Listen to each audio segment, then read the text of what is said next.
সবাই যেরকম বলে লঙ্কায় যেই আসে সেই রাবণ, আমি কিন্তু এটা মানি না।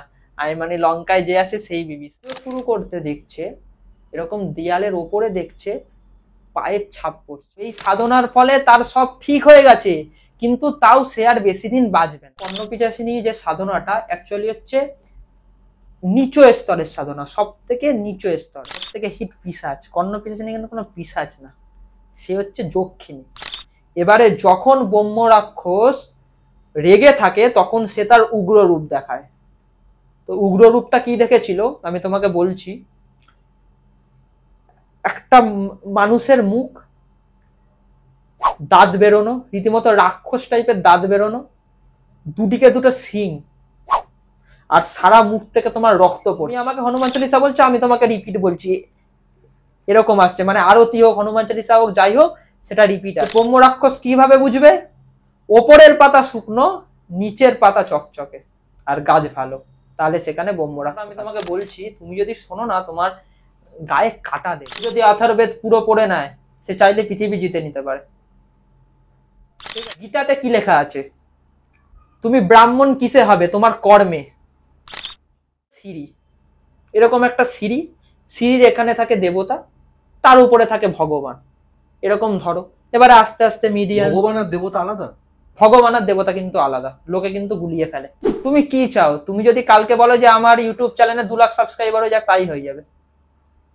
ব্রহ্মদৈত্যী এমন। এই লেভেলের তন্ত্রবিদ্যা হয় না, আগে যে লেভেলের হতো। কারণ এক ধরনের তন্ত্র আছে, তোমার মরা দেহকে রাখতে হবে, তার উপর বসে সাধনা করতে হবে।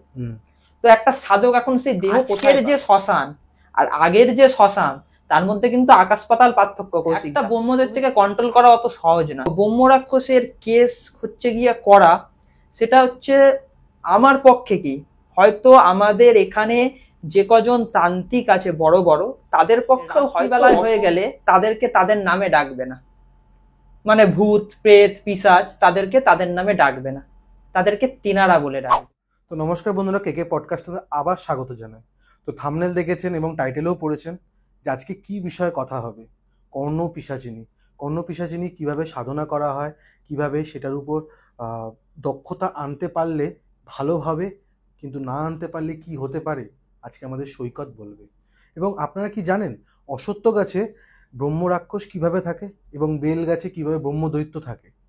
যদি না জেনে থাকেন, এই পডকাস্টটা আপনাদের জন্য একমাত্র। সো বেশি দেরি না করে ডাইরেক্ট তার কাছে চলে যাব। बोलो सियावती रामचंद्र की जय। श्री गुरु चरण सरोज रज निज मन मुकुर सुधारी, वरनौ रघुवर विमल जसु जो दायुक फलचारी। बुद्धिहीन तनु जानिके सुमेरु पवन कुमार, बल बुद्धि विद्या देहु मोहि हुरोहु कलश विकार। जय हनुमान ज्ञान गुण सागर, जय कपीस तिहुँ लोक उजागर। राम दूत अतलित बल धामा, अंजनी पुत्र पवन सुत नामा। महावीर विक्रम बजरंगी, कुमति निवार सुमति के संगी। कंचन बरन विराज सुबेसा, कानन कुंडल कुंचित केसा। हाथ वज्र और ध्वजा विराजे, काधे मूज जनेऊ साजे। शंकर सुवन केसरी नंदन, तेज प्रताप महाजगवंदन। विद्यावान गुणी अति चातुर, राम काज करिबे को आतुर। प्रभु चरित्र सुनिबे को रसिया, राम लखन सीता मन बसिया। सूक्ष्म रूप धरि सियोहि दिखावा, विकट रूप धरि लंक जरावा। भीम रूप धरि असुर संहारे, रामचंद्र के काज सवारे। लाए संजीवन लखन जियाए, श्री रघुवीर हरि सिर लाए। रघुपति किन्हि बहुत बड़ाई, तुम मम प्रियो भरति सम भाई। सहस बदन तुम हरजस गावे, अस कहि श्रीपति कंठ लगावे। सनकादिक ब्रह्मादि मुनीसा, नारद सारद सहित अहिसा। यम कुबेर दिक्पाल जहाते, कभी कविद कहि सके कहाते। तुम उपकार सुग्रीव किन्हा, राम मिलाया राजपत दिन्हा। तुम हर मंत्र विभीषण माना, लंकेश्वर भय सब जग जाना। जुग सहस्र यजन पर भानु, लील्यो ताहि मधुर फल जानू। प्रभु मुद्रिका मिली मुख माही, जलधि लगी गए अचरज नाहि। दुर्गम काज जगत के जेते, सुगम अनुग्रह तुम हरते ते। राम दुआरे तुम रखबारे, होत न अक्का बिन पउसारे। सब सुख लहे तुम्हारी सरना, तुम रक्षक का हो को डरना। आपन ते सम्हारो आपे, तीनों लोक हक्यत कापे। भूत पिचास निकट नहीं आवे, महावीर जब नाम सुनावे। न से रोग हरे सब पीरा, जपत निरंतर हनुमत बीरा। संकट ते हनुमान छुड़ावे, मन कम वचन धन जो लावे। सब पर राम तपस्वी राजा, तिनके काज सकल सुमि साजा। और मनोरथ जो कोई लावे, सोई अमित जीवन फल पावे। चार युग परताप तुम्हारा, है प्रसिद्ध जगत उजियारा। साधु संत के तुम रखबारे, असुर निकंदन राम दुलारे। अष्ट सिद्धि नौ निधि के दाता, असबर दीन जनों की माता। राम रसायन तुम हरे पासा, सदा रहो रघुपति के दासा। तुम हर भजन राम को भावे, जन्म जन्म के दुख बिसरावे। अंत काल रघुबरपुर जाई, जहाँ जन्म हरि भक्त कहाई। और देवता चित्त न धरई, हनुमत से सर्व सुख करई। सब सुख लहे तुम्हारी सरना, तुम रक्षक काहू को डरना। जय जय जय हनुमान गुसाई, कृपा करहु गुरुदेव की नाई। जो सतबार पाठ करे कोई, छुटहि बंदी महासुख होई। जोए पढ़े हनुमान चालीसा, होय सिद्धि सा की गौरी सा। तुलसीदास सदा हरिचेरा, की जय नाथ हृदय महडेरा। पवन तनय संकट हरन, मंगल मूर्ति रूप। राम लखन सीता सहितो, हृदय बसु असुर भूप। श्री राम जय जय राम, श्री राम जय जय राम। श्री राम जय जय राम, श्री राम जय राम। जय जय राम सीताराम, जय जय राम सीताराम। जय जय राम राम राम, जय जय राम सीताराम। बोलो सियावती रामचंद्र की जय, पवन पुत हनुमान की जय। মানে শুনলাম এবং আমি শুনিনি আমি বলবো না, মানে কেন গাইলে এটা? দেখো, আজকে একটা নেগেটিভ জিনিস নিয়ে আলোচনা হতে চলেছে আমাদের। একদম। তো কোনো নেগেটিভ জিনিস শুরু করার আগে আমার মনে হয় কোনো পজিটিভ জিনিস দিয়ে সেটা শুরু করা ভালো, তাহলে নেগেটিভটাও পরবর্তীকালে গিয়ে ভালো হয়ে যায়। আর বিশেষ করে হনুমান চালিসা সম্বন্ধে তো তুমি শুনেইছো অনেক জায়গায়, যে তুমি যদি কোনোদিনও কোনো বিপদে পড়ো, বড় কোনো বিপদ, ভূত পেট যা কিছুই হোক, যেমন লাইনই আছে, ভূত পেচ পিচাস নিকট নেই আবে, মহাবীর জব নাম শোনাবে। তুমি যখনই যে কোনো বিপদে পড়ো, আমি তো সবাইকে বলবো যে বাচ্চা হোক, বড় হোক, ছোট হোক, যাই হোক, তোমাদের বাড়িতে যেই থাকুক, অনেকের বাড়িতে আছে যাদের মা বাবারা পড়ছে কিন্তু তাদের বাচ্চারা পড়ে না, কিন্তু আমি তাদেরকেও বলবো যে যে বাড়িতে যে ছোট বাচ্চা আছে তাকে অন্তত কিছু না হোক ডেলি, কতক্ষণ লাগে, 6 মিনিট 7 মিনিট, তাকে ডেলি হনুমান চালিসাটা পড়াও। যদি কোনোদিনও কোনো বড় বিপদে পড়ে, সাথে যদি কেউ না থাকে, হয়তো হনুমান চালিসাটা তাকে বাঁচিয়ে দিতে পারে। তো কেমন আছো তুমি বলো? মোটামুটি এখন ভালো আছি, মানে খুব একটা ভালো বলবো না, যেরকম সবার চলে। কেন? ঠিক আছে, কারণটা হচ্ছে জীবনের মধ্যে দিয়ে এখন অনেক ঝড় অশান্তি যাচ্ছে বলতে গেলে। ঠিক আছে, মানে আস্তে আস্তে নিজেকে গ্রো করছি। ঠিক আছে, 2022-এ বাবা মরে যাবার পর থেকে অনেক কিছুই ঝড়ঝাপটা গেছে, মাকে নিয়ে একা আস্তে আস্তে সংসারটাকে দাঁড় করানো। তো এইভাবেই অনেক ঝগড়া, মানে ঝামেলা অশান্তির মধ্যে দিয়ে, অনেক পরিস্থিতির মধ্যে দিয়ে যেতে হয়েছে। 2023টা বলতে গেলে খুবই খারাপ গেছে। তো যাই হোক, আমি এখন মোটামুটি ভালো যাচ্ছে। তো ছোটবেলা থেকে ইচ্ছা ছিল একটা ইউটিউব চ্যানেল খুলবো, তো যার জন্য একটা ইউটিউব চ্যানেল খুলেছি। হ্যাঁ, তোমার ইউটিউব চ্যানেল আছে? হ্যাঁ। কি নাম যেন? তেনারা। তেনারা মানেটা কি? তেনারা কথার অর্থ হচ্ছে গিয়ে, আমি ছোটবেলায় দিদামার মুখে শুনতাম, তাদেরকে তেনারা বলে ডাকবে। যেমনি আমরা লতা বলে থাকি সাপ। হ্যাঁ, যেমনি সাপকে লতা বলে থাকি, ঠিক সেমনি ভাবেই দিদার মুখ থেকে শোনা যে ভূত পেট পিশাচকে রাত্রিবেলায় নাম ধরে ডাকবে না। বিশেষ করে দেখবে, আমি তোমাকে বলেছি, যেদিনকে ভূত চতুর্দশী হয় সেদিন দেখবে বাড়ির বড়রা বলে দেয় যে এই নাম নিবি না, বল তেনারা।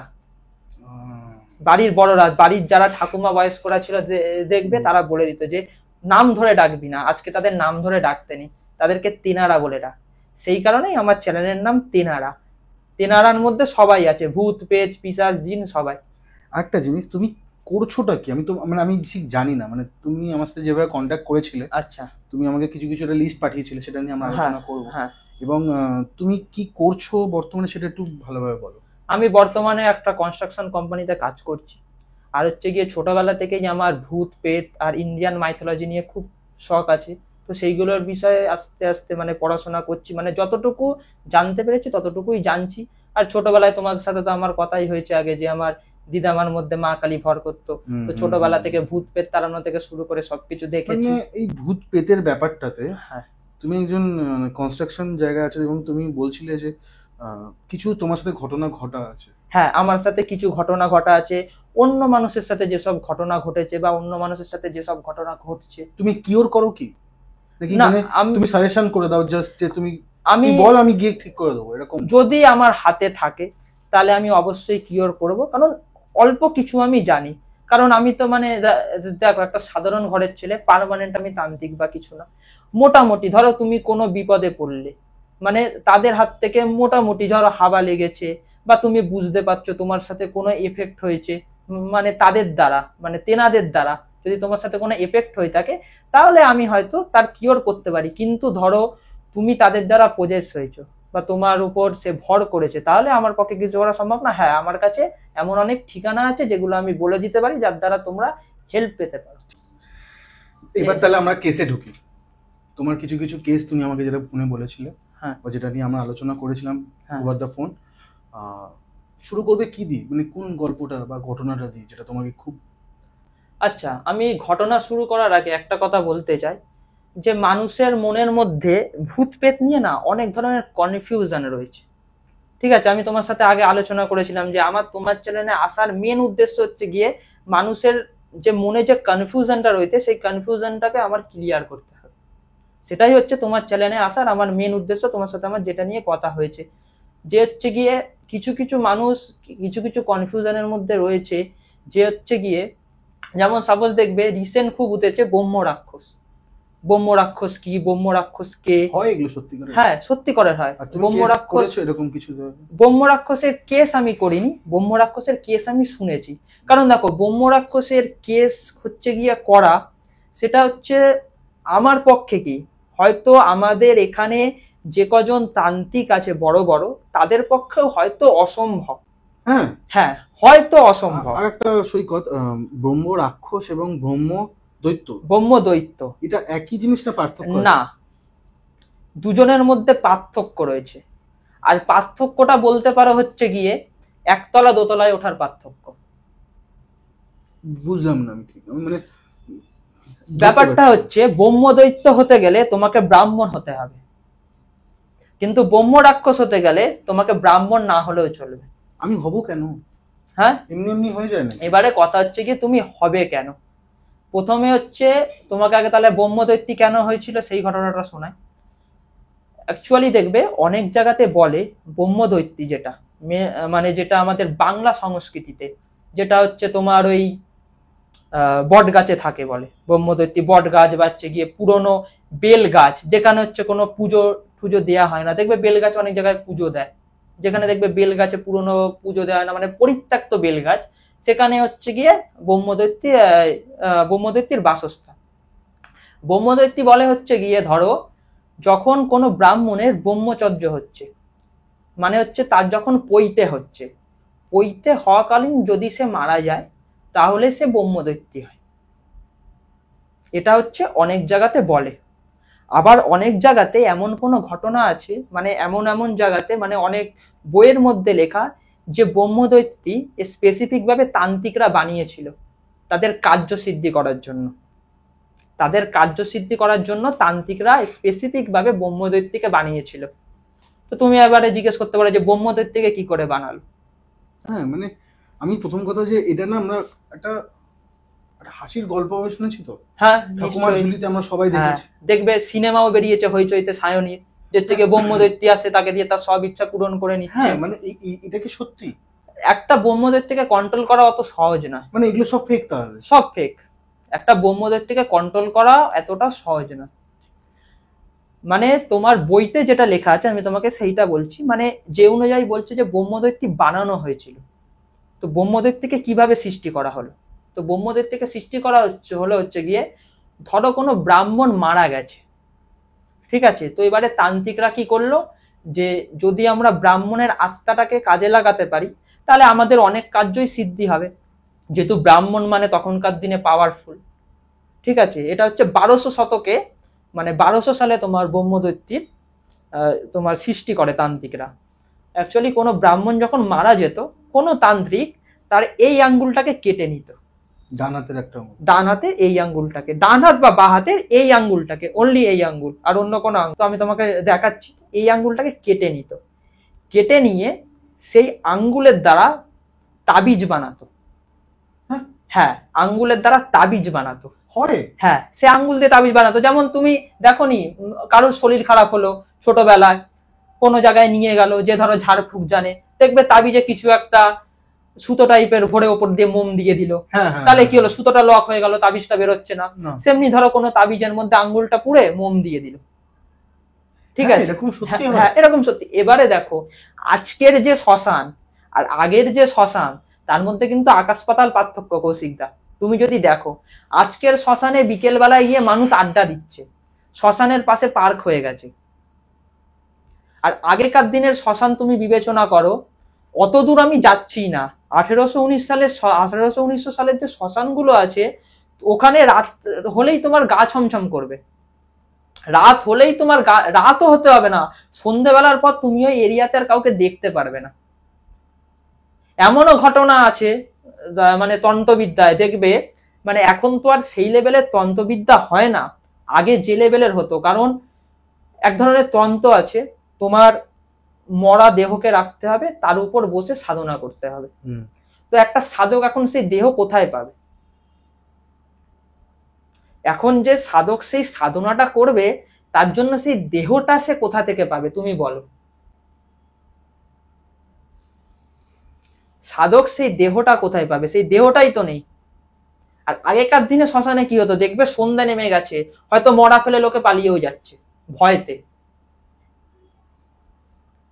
আর এখন তো চুল্লি বেরিয়ে গেছে, আগেকার দিনে তো চুল্লিতে পোড়াতে হতো না, আগেকার দিনে কাঠে পোড়াতে হতো, আর কাঠের খরচা তো জানোই।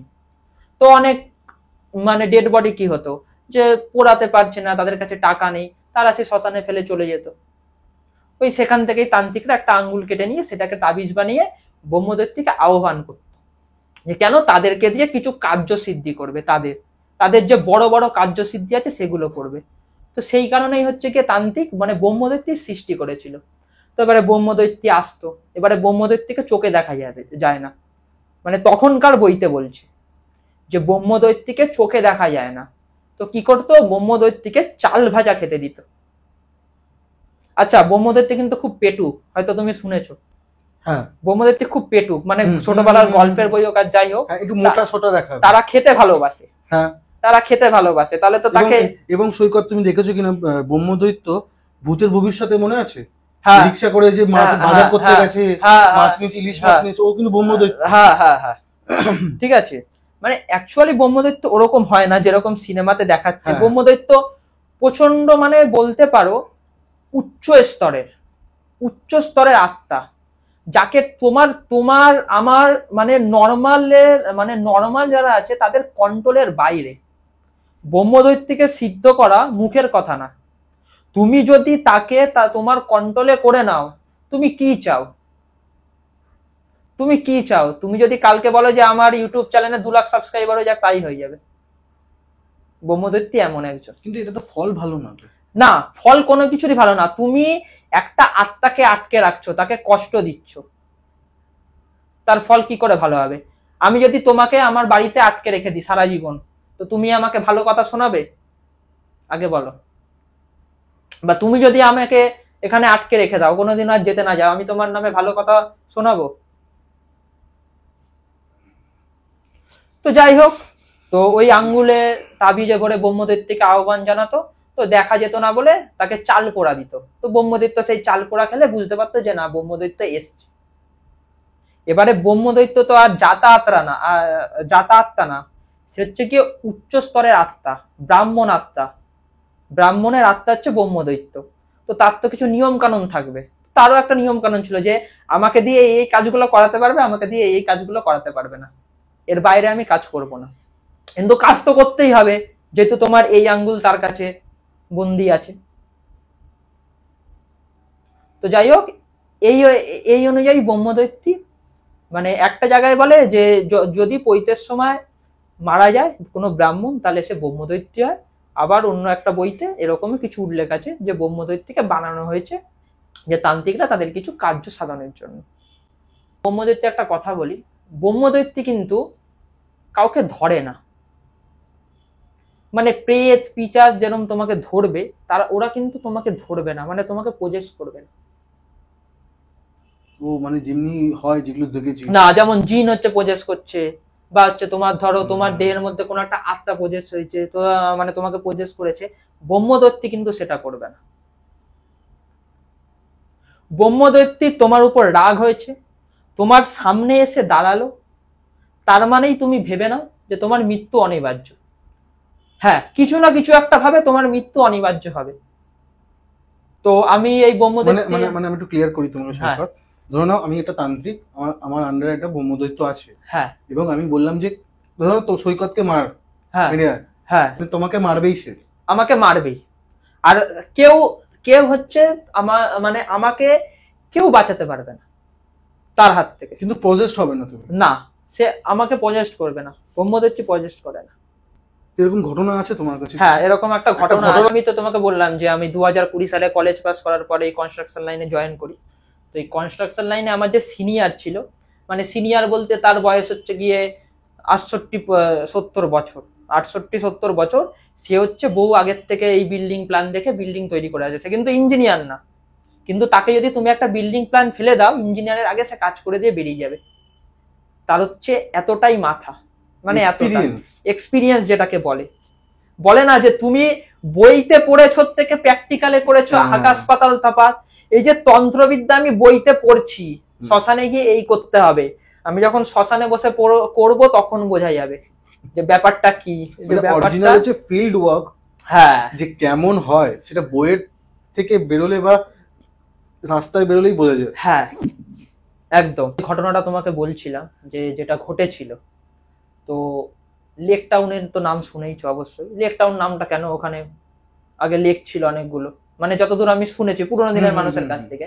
তো যাই হোক, লেক টাউনে কাজ হচ্ছে, লেক টাউনে কাজ হচ্ছে। তো ওদের যেখানে কাজ হচ্ছে ঠিক তার পাশে জোড়া তাল গাছ ছিল, জোড়া বেল গাছ ছিল, জোড়া বেল গাছ ছিল। তো সেখানে ওদেরকে বলেছিল যে এখানে ব্রহ্মদৈত্যী থাকে, তো আপনি এমন কিছু করবেন না যাতে ওর রাগ হয়, মানে তুমি যার কথা বলছো যে 60-70 বয়স সিনিয়র, হ্যাঁ, তার গল্পটা? হ্যাঁ, মানে সে আমাকে বলেছিল তার আন্ডারে যে মিস্ত্রি কাজ করছিল তার সাথে হয়েছে ঘটনাটা। ঠিক আছে, তারা সবাই নিচে ছিল তখন হয়েছে। তো ওখানে এরিয়ার লোকরা বলেছিল যে দেখুন এখানে এরকম ব্রহ্মদৈত্যী থাকে, যে এমন কিছু করবেন না যাতে তার বিরক্তি হয়। মানে তোমার বাড়িতে এসে যদি আমি তোমার এই ঘরে ঢুকে বসে মদ খাই তোমার পারমিশন ছাড়া, তোমার কিরম লাগবে? স্বাভাবিক বিরক্তি হবে, তুমি আমাকে মারবে, নিশ্চয়ই মারবে আমি যদি না যাই। আমি তো ঠিক সেরকমই যদি আমি না যেতে চাই, তোমাকে বলার পরও তুমি আমাকে বলছো না আমি এখানে বসেই খাবো, স্বাভাবিক, তো তুমি আমাকে কি করবে? তাই তো, ওরকমই ব্যাপার। তো ওদেরকে না করেছিল, তো কাজের একদম ঢালাই হয়েছে, ওরা বেশ আনন্দিত। তো মাংস আর মদ খেয়েছে ছেলেটা, খেয়েছে কোথায় বসে, ওই যেখানে বেল গাছটা ছিল তার পাশে বসে খেয়েটে সে শুয়েছে। এবারে শোয়ার পর তোমাকে আগে যেটা বললাম যে ওই বইতে লেখা আছে যে ব্রহ্মদৈত্যী দেখা যায় না, কিন্তু এই আমি ওনার মুখ থেকে যেটা শুনেছিলাম, সেখানে শুনেছিলাম যে ওই ছেলেটা ব্রহ্মদৈত্যী দেখেছিল। ওর কিছুক্ষণ পর মনে হয়েছে, ওরা যখন শুয়েছে মদ টদ খেয়ে, কিছুক্ষণ পর মনে হয়েছে আসলে ব্রহ্মদৈত্যী মদ খাওয়া এগুলো পছন্দ করে না, মদ আমিষ ওরা পছন্দ করে না। ব্রাহ্মণ তো, ব্রাহ্মণ কুলের তো, এখন তো আমরা ব্রাহ্মণ হচ্ছে নামে ব্রাহ্মণ। ওই যে তোমাকে আমি বললাম না, তোমাকে বলি তুমি মধ্যপ্রদেশ বা উত্তরপ্রদেশে যাও, হ্যাঁ সেখানকার ব্রাহ্মণ গুলো এখনো কিন্তু ভেজ। হ্যাঁ, এখনো ভেজ। ওই যে তোমাকে আমি একটু আগে কি বললাম যে ব্রহ্ম রাক্ষস ব্রাহ্মণ হলেও হতে পারে, আবার ব্রাহ্মণ না হলেও হতে পারে। এই টপিকটা আমি পরে আসছি যে কেন কি কারণে হতে পারে। তো যাই হোক, তো ওর মনে হয়েছে ওর পেছনে এসে কে একজন শুয়ে আছে। তোর পেছনে কে একজন শুয়ে আছে, যখন ও পেছন ঘুরেছে, ও খালি দেখলো যে 8 ফুটের কেউ একজন, 8 ফুট, রীতিমতো 8 ফুট। মানে ধরো তুমি শুয়ে আছো, তোমার মুখের সামনে ওর মাথাটা, তোমার পা ওর কোমর অবধি, তারপর বাকিটা ওর পা, গলায় পইতে, কোমরে ধুতি, এতটা পরিষ্কার? এতটা পরিষ্কার। এবারে মদ খেয়ে আছে, নেশা, বুঝতে পারেনি, তো কোনো মতে যাই হোক, তো বুঝতে না পেরেও সামান্য কিছু একটা ভয় পেয়েছে যে কে, এতটা কে। এরকম ঘটনা হওয়ার পর সে উঠেছে, উঠে রীতিমতো নিচে এসছে, নিচে এসে বলছে যে দেখ আমার পেছনে এরম এরম শুয়ে আছে। এবারে সবাই ওপরে গেছে, ওপরে গিয়ে দেখছে কেউ নেই। তো সবাই গিয়ে ওপরে দেখছে কেউ নেই। তুমি বিশ্বাস করবে না, আমাকে ঘটনাটা বললো, ঠিক ওই ঘটনার 1 ঘন্টা পর থেকে তুমুল জ্বর, তুমুল জ্বর। ওই লোকটা যে শুয়েছিল, যে লোকটা মানে ওই মিস্ত্রিটা, তুমুল জ্বর, ধারণার বাইরে। সাথে সাথে নিয়ে গেল হসপিটালে, এই হসপিটাল থেকে ওই হসপিটাল, ওই হসপিটাল থেকে এই হসপিটাল, খালি হসপিটাল চেঞ্জ হচ্ছে। ঠিক ওর টাইমে, যে টাইমে ওর পাশে শুয়েছিল, পরের দিন ঠিক ওই টাইমে কেউ জ্বর কমাতে পারলো না, কেউ জ্বর কমাতে পারলো না। একটা সুস্থ সবল মানুষ, তোমার হঠাৎ করে জ্বর কেন হবে? একটা সুস্থ সবল মানুষ, তোমার হঠাৎ করে কেন জ্বর হবে? কেউ জ্বর কমাতে পারলো না। রীতিমতো যে টাইমে ওর পাশে শুয়েছিল, মানে ওই ঘড়ি অনুযায়ী বলছে, মানে দেখেছে যে আমাদেরকে এসে এই টাইমে বলেছে রাত্রিবেলায় 11টার সময়, ঠিক সেই টাইমেই মারা গেল। কেউ বাঁচাতে পারলো না। এমন কি তখনকার দিনে তো একটু ঝাড়ফুঁক হতো যে কেন জ্বর সারছে না, হসপিটাল থেকে নিয়ে যায়, সেটা সুযোগও পাইনি। ঝাড়ফুঁকের কাছেও নিয়ে গেছিল, পেয়েছিল? হ্যাঁ পেয়েছিল। ঝাড়ফুঁক বলল যে ঘটনা ঘটেছে সেটা আমাদের হাতে নেই। এটাই হচ্ছে ব্রহ্মদৈত্যের পাওয়ার। আমি তোমাকে কেন বললাম যে ব্রহ্মদৈত্যকে কন্ট্রোল করা সাধারণ মানুষের কাজ না, সাধারণ যারা তন্ত্রবিদ্যা জানে তাদেরও কাজ না। তোমাকে বিরাট বড় তন্ত্র সাধক হতে হবে, তুমি সাধনার হাই লেভেলে চলে গেছো। ব্রহ্মদৈত্যী বলো, আর একটা আলোচনা করছিলাম, ব্রহ্ম রাক্ষস বলো, হ্যাঁ ব্রহ্ম রাক্ষস, ব্রহ্ম রাক্ষস বলো, এদের স্থান ঠিক দেবতার পরেই, মানে দেবতার পরে এদের স্থান। ধরো এরকম একটা সিঁড়ি, এরকম একটা সিঁড়ি, সিঁড়ির এখানে থাকে দেবতা, তার উপরে থাকে ভগবান, এরকম ধরো। এবারে আস্তে আস্তে মিডিয়া, ভগবান আর দেবতা আলাদা? ভগবান আর দেবতা কিন্তু আলাদা, লোকে কিন্তু গুলিয়ে ফেলে। বুঝলাম না, তুমি একটু বোঝাও তাহলে। ভগবান আলাদা, দেবতা আলাদা। ভগবান কারা কারা? ভগবান হচ্ছে দেবতারা যাদের পুজো করে। কারা তারা? তারা হচ্ছে মহাদেব, নারায়ণ, ব্রহ্মা, স্বয়ং মা কালী। এরা হচ্ছে ভগবান? হ্যাঁ। আচ্ছা তোমাকে সিম্পল ভাবে বুঝিয়ে দিচ্ছি। হ্যাঁ। 3টে গণ হয়। কি কি? রাক্ষস, দেব, নর। হ্যাঁ। 3টে গণ হয়, রাক্ষসগণ, দেবগণ, নরগণ। তো ঠিক এইভাবে দেব, নর, রাক্ষস, মানে কি দেব কি যে সবার ওপরে থাকে স্বর্গে, নর কি যে মাটির ওপরে থাকে, আর রাক্ষস কি যে পাতালে থাকে। এবারে এই যে 3জন দেব, দেব, নর, রাক্ষস, সবাই ভগবানের পুজো করে। আর দেবতা কারা হচ্ছে? তার যেমন ওই যে সরস্বতী? না না না, দেবতাদের মধ্যে কার্তিক সরস্বতী করছে না, তারা কিন্তু ভগবান। তারাও ভগবান? তারা ভগবান। দেবতা হচ্ছে তোমার হচ্ছে লাইক ইন্দ্র, অগ্নি, বায়ু, যাদের কাছে যাদের কাছে তোমার এক একটা জিনিসের কন্ট্রোল রয়েছে। ধরো তোমার কাছে কিসের কন্ট্রোল রয়েছে? তুমি ছবি ভালো আঁকতে পারো, তুমি এটাতে পারদর্শী, তুমি এটার গুরু হলো। তারপরে আমি ধরো কিছু একটা করতে পারি, আমি হচ্ছে সেটাই পারদর্শী, আমি সেটার গুরু। দেবতারাও ঠিক সেরকম, বায়ুর আন্ডারে বায়ু, অগ্নিদেবের আন্ডারে আগুন, এরকমই। ভগবান দেবতা আলাদা, ভগবান দেবতাদের সৃষ্টি করেছে,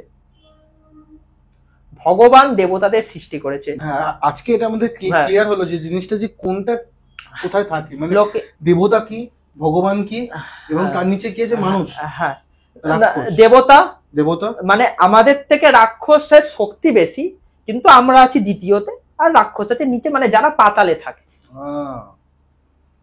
পাতালে থাকে মানে যেখান থেকে অশুভ শক্তির শুরু। এই ব্রহ্ম রাক্ষসের ব্যাপারটা একটু বলো। এবারে তোমাকে আমি আসি ব্রহ্ম রাক্ষসের। আচ্ছা তোমাকে যেটা বললাম যে প্রথম লাইনে, যে ব্রহ্ম রাক্ষস আর ব্রহ্মদৈত্যী দুজনের মধ্যে কিন্তু সবাই খুব কনফিউশন হয়ে যাচ্ছে এখন।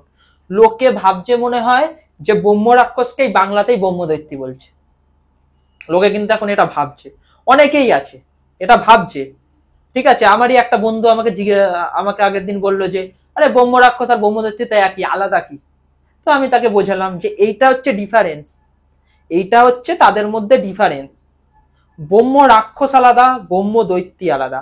ব্রহ্ম রাক্ষস হচ্ছে তুমি যদি ব্রাহ্মণ নাও হও তাও তুমি হতে পারো। এবারে কি করে হতে পারো? গীতাতে কি লেখা আছে? তুমি ব্রাহ্মণ কিসে হবে? তোমার কর্মে। গীতায় লেখা আছে ব্রাহ্মণ হবে তুমি তোমার কর্মে। আমি তো ব্রাহ্মণ, আমি কি পুজো আচ্ছা করি? আমি কি বেদ জানি? সব কটা বেদ? আমি কি সব পুরাণ জানি? তাহলে আমি পূর্ণ ব্রাহ্মণ হলাম কি করে? সেই জায়গায় তুমি কৌশিক সেন, তুমি সবকিছু জানতে পারো, তোমার সবকিছু হচ্ছে ব্রাহ্মণের মতো, তোমার আচার আচরণ সবকিছু ব্রাহ্মণের মতো, তুমি কিন্তু ব্রহ্ম রাক্ষস হতে পারো। ব্রহ্ম পুরাণে প্রথম ব্রহ্ম রাক্ষসের কথা বর্ণিত আছে। একটা জিনিস আমি ঢুকবো হ্যাঁ। এই পুরাণের ব্যাপারটা। তোমার কাছে কি এই ব্রহ্ম রাক্ষসের কিছু ঘটনা আছে? ব্রহ্ম রাক্ষসের উপর একটা ঘটনা আছে যেটা ঘটেছিল পুরুলিয়াতে। সেটা কি আগে শুনবো না এটা আগে পুরাণটা শুনবো? আগে যদি মানুষের কাছে ক্লিয়ারটা করে নি, পুরাণটা শুরু করতে হবে। পুরাণটা আগে আগে আগে ক্লিয়ার করে নি যে কোথা থেকে এলো। যদি না জানে তাহলে ঘটনাটা কিভাবে ঘটলো সেটাতে হয়তো মানুষের কোশ্চেন মার্ক থেকে যেতে পারে। তো যাই হোক, তো ব্রহ্ম রাক্ষস দেখবে ব্রহ্ম পুরাণে উল্লেখ আছে ব্রহ্ম রাক্ষসের কথা। সোমদত্ত বলে একজন পণ্ডিত ছিল, সোমদত্ত বলে একজন পণ্ডিত ছিল, তো সে হচ্ছে ব্রহ্ম রাক্ষস হয়েছিল। তার সাথে এক চণ্ডালের কথা হচ্ছে, যে চণ্ডালের কথা হচ্ছে সে চণ্ডাল হচ্ছে নারায়ণের বিরাট বড় ভক্ত, স্বয়ং নারায়ণের বিরাট বড় ভক্ত, সারাদিন সে নারায়ণের পুজো করে। এবারে ব্রহ্ম রাক্ষস নিজের মুক্তির জন্য সেই চণ্ডালকে বলছে যে তুমি সারাদিন নারায়ণের যা সেবা করো, যে ভক্তি করো, সেই ভক্তির থেকে সামান্য একটু আমাকে দিয়ে দাও, তাহলে হয়তো আমি মুক্তি পেয়ে যাব। এবারে সেই চণ্ডাল তাকে বলছে যে না আমি দেব না। বলছে আচ্ছা ঠিক আছে, আমার ভক্তিও লাগবে না, তুমি সকালবেলায় নারায়ণের যে পাঠটা করে এলে সেই পাঠটাই আমাকে দিয়ে দাও, সেই পাঠের মন্ত্রটাই তুমি আমাকে বলে যাও, তাহলেই আমার মুক্তি হয়ে যাবে।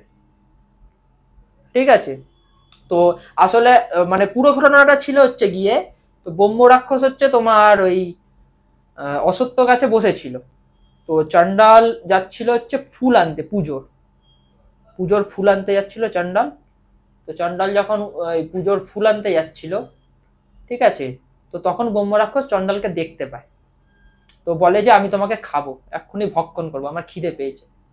চণ্ডাল বলে তুমি দাঁড়াও, আমি নারায়ণের পুজোটা করে আসি, তারপর তুমি আমাকে খাবে, আমি আগে আমার প্রভুকে সেবা দিয়ে আসি তারপর। তো যাই হোক, তো বলে আচ্ছা ঠিক আছে তাহলে তুমি যাও, তো তুমি কিন্তু তোমার কথা রাখবে। চণ্ডাল নিজের কথা রাখতে গেছিল যে আমি এসছি আমার ভগবানের পুজো করে, তুমি আমাকে এবারে তোমার আহার হিসেবে ভক্ষণ করতে পারো। তো এবারে ব্রহ্ম রাক্ষস জানতো যে আমি যদি এর থেকে একটুখানি ভক্তি নিয়ে নিতে পারি, মানে নারায়ণকে যতটা শ্রদ্ধা ভক্তি করতো ততটা ভক্তি যদি সামান্য একটু 1% নিয়ে নিতে পারে তাহলে তার মুক্তি। এবারে সেই ব্রহ্ম রাক্ষস কথা, তো চণ্ডাল তাকে জিজ্ঞেস করছে যে তুমি এরকম মুক্তি পাচ্ছ না কেন, তুমি ব্রহ্ম রাক্ষস কি করে হলে? বলছে আমি আগের জন্মে সোমদত্ত ছিলাম, আমার নাম ছিল সোমদত্ত। তুমি সোমদত্তের নাম শুনবে অনেক জায়গাতেই আছে, যে হচ্ছে তোমার সবকটা পুঁথিতে সবকটা বেদেতে পারদর্শী ছিল, সবকটা বেদ জানতো, সবকটা পুঁথি জানতো। ঠিক আছে, মানে এটা কি একটু বলবে? পুঁথি ছোট করে একটু বলবে? পুঁথি বলতে হচ্ছে বোঝায় হচ্ছে তোমার বেদ তো একটা উপনিষদ হয়ে গেল, পুঁথি বলতে বোঝায় আমাদের যে ছোট ছোট মানে বইগুলো আছে, ধরো মা কালীর কোনো একটা মন্ত্রের বই, ও ছোট ছোট মানে ছোট ছোট পুঁথি, হ্যাঁ লক্ষ্যের পাঁচালী পুঁথি, হ্যাঁ মানে এত পুঁথি আছে যে হ্যাঁ সব মুখস্থ, সে সব কিছুতে পারদর্শী, সে সব কিছুতে পারদর্শী, সে সব জানে। অথর্ব বেদের মধ্যে যেটা অথর্বেদ বলে সেটার মধ্যে তোমার কালাজাদুর বিষয়ে তন্ত্র বিষয়ে যা আছে কোনো জায়গাতে নেই, কেউ যদি অথর্ববেদ পুরো পড়ে নেয়, সে চাইলে পৃথিবী জিতে নিতে পারে। ঠিক আছে, এই হচ্ছে অথর্ববেদ। অথর্ববেদে তুমি যদি পাওয়ার দেখতে চাও, তুমি দেখবে একটা সিনেমা বেরিয়েছিল সাউথের, বিরূপাক্ষা বলে, সেই সিনেমাটা দেখবা অথর্ববেদের উপর ভিত্তি করে। তুমি সেটা দিয়ে একটা পজিটিভও করতে পারো, তুমি নেগেটিভও করতে পারো, তোমার উপর নির্ভর করছে তুমি কি করবে।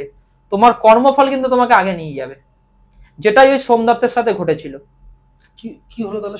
তো সোমদত্ত যজ্ঞ করছিল, তো যজ্ঞ করতে করতে কোন একটা মন্ত্র পাঠ করছে, ওই মন্ত্রের মধ্যে কিছু নেগেটিভ মন্ত্র ও অ্যাড করে দেয়, যেগুলো পাঠ করা উচিত না, যেটা পাঠ করলে ওর হয়তো কিছু একটা লাভ হবে, কিন্তু যার জন্য পাঠ করছে তার কিন্তু লাভ হবে না। এইটুকুনি শাস্তির জন্য, মানে এইটুকুনি ভুলের জন্য তার শাস্তি হয়েছিল, সে ব্রহ্ম রাক্ষস হয়ে জন্মেছিল। এটাই হচ্ছে ব্রহ্ম রাক্ষস। যেটা বললাম তোমাকে প্রথম পয়েন্টে, যে ব্রহ্ম রাক্ষস কিন্তু একজন ব্রাহ্মণ হতে পারে, আবার যে ব্রাহ্মণ না সেও হতে পারে। মানে কি, ধরো তুমি বেদ জানো, সমস্ত পুঁথি জানো, তুমি তন্ত্রবিদ্যা সম্পর্কে তুমি পুরো জ্ঞান নিয়ে নিয়েছো, কিন্তু তুমি সেটা মানুষের ক্ষতিতে কাজে লাগাচ্ছ, তুমি সেটা দিয়ে নিজে শক্তি অর্জন করতে চাইছো, তুমি মানুষের ভালো চাও না, তুমি মানুষের ক্ষতি করে নিজে বড় হচ্ছ। এইগুলো করলেই তুমি ব্রহ্ম রাক্ষস। তাহলে এবার ঘটনায় যাই। এবারে ঘটনায় আমাদের একটা না পডকাস্ট আজকের, মানে এই ব্রহ্মদৈত্য বা ব্রহ্ম রাক্ষসের ব্যাপারটা আমাদের মানে সেরকম ভাবে মনে হয় না পডকাস্ট হয়েছে বিষয়। না না না, সেরকম ভাবে পডকাস্ট হয়নি। মানুষ জানে না, না মানুষ জানে না, মানুষ জানে না। ওই যে কি বললাম, মানুষ তোমার এই ধারণা হচ্ছে গিয়ে, এই ধারণাটা মানুষের মনের মধ্যে আছে, মানুষ ভাবে হচ্ছে গিয়ে আমাদের পশ্চিমবঙ্গের বাইরে ব্রহ্ম রাক্ষস, আমাদের এখানে ব্রহ্মদৈত্য।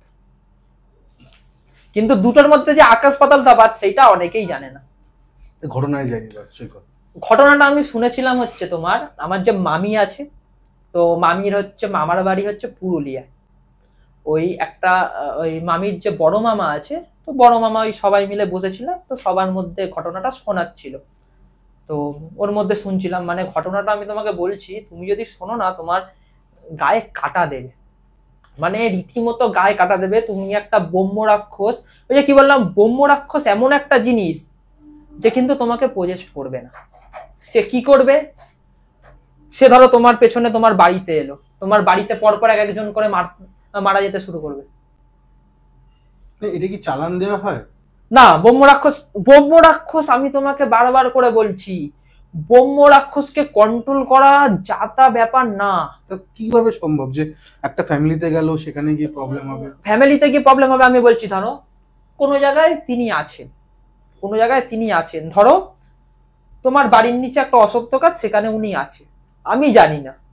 ব্রহ্ম রাক্ষস এমন একটা জিনিস, যে যত বড়ই পাওয়ারফুল হোক, মানে যে ধরো দেখতে পায়, যে ধরো মানে প্রেতাত্মাদের দেখতে পায়, সে কিন্তু ব্রহ্ম রাক্ষসকে দেখতে পাবে না যতক্ষণ না ব্রহ্ম রাক্ষস নিজের থেকে চাইবে, তুমি বুঝতেও পারবে না সে আছে।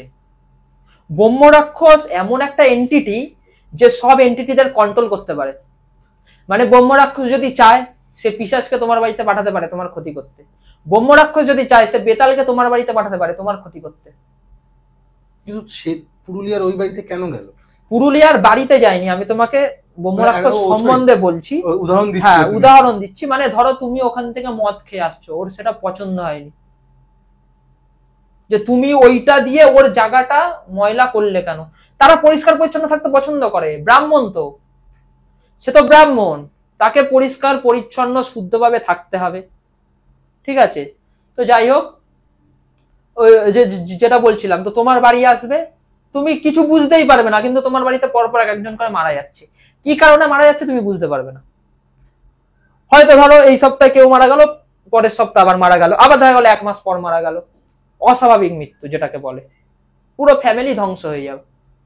তো পুরুলিয়াতে কি হয়েছিল? আচ্ছা, পুরুলিয়ায় যেটা হয়েছিল, তো আমাদের ব্যারাকপুরে একটা পাড়া আছে চক্রবর্তী পাড়া, ঠিক আছে, পুরুলিয়াতে এরকম একটা পাড়া আছে চক্রবর্তী পাড়া। চক্রবর্তী পাড়া কি কেন, ওখানে সমস্ত ব্রাহ্মণরা থাকে, সমস্ত ব্রাহ্মণরা ওখানে থাকতো, সবাই পুজো আচ্ছা পার্বণ নিয়ে থাকে। এবারে সবাই যেহেতু একটা জায়গাতে যদি সবাই পুজো আচ্ছা পার্বণ নিয়ে থাকে, তাহলে কি হবে, সেখানে মানুষের মধ্যে একটু অভাব থাকবেই। কারণ তোমার বাড়িতে কটা পুজো হয়, তুমি কটা ঠাকুর মশাইকে ডাকবে? আমাদের এখানে ঠাকুর মশাই খুঁজে পাই না, ঠিক আছে। কিন্তু ওরকম একটা পাড়া ছিল, চক্রবর্তী পাড়া। তো ওইখানে একজন ছিল, তার নামটা আমি ঠিক মনে করতে পারছি না। নামটা ধরো, আমি হচ্ছে কোনো একটা নাম নিয়ে নিলাম, ধরো উপেন্দ্র চক্রবর্তী, আমি কোনো একটা নাম নিয়ে নিচ্ছি, যেটা নামটা আমি মনে করতে পারছি না। তো উপেন্দ্র চক্রবর্তীর 2 ছেলে ছিল, 2 ছেলে।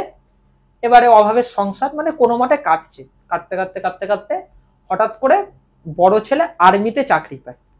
এবারে গ্রামের দিক তো জানো তো, ওখানে দৌড়াদৌড়ি ছোটাছুটি। এবারে পড়াশোনা করেছে, অভাবের সংসার দেখেছে, সে আর্মিতে চাকরি পায়। আস্তে আস্তে না তাদের অবস্থা উন্নতি হতে থাকে, মানে আর্মিতে চাকরি পেয়েছে, টাকা ঢুকছে, সরকারি চাকরি, যেটা উন্নতি হবে, তোমার যেটা স্বাভাবিক হবে। ঘটনাটা বেশি দিনের ঘটনা না, 99-2000 সালের ঘটনা, ঠিক আছে। তো এরকম আস্তে আস্তে উন্নতি হচ্ছে, তো টাকা পয়সা জমেছে। তা তখন বলছে, তাহলে এখন তো আমাদের টাকা পয়সা জমেছে, আমরা এখানে এরকম বেড়ার বাড়িতে থাকি, তো এখানে এরকম থেকে লাভ নেই। ওরা ভাড়া থাকতো, বেড়ার বাড়িতে ভাড়া থাকতো, ওদের অবস্থা খুব একটা ভালো ছিল না। তো লাভ নেই, তাহলে কোনো একটা জায়গাতে বাড়ি কিনি, ঠিক আছে, কোনো একটা জায়গাতে বাড়ি কিনি।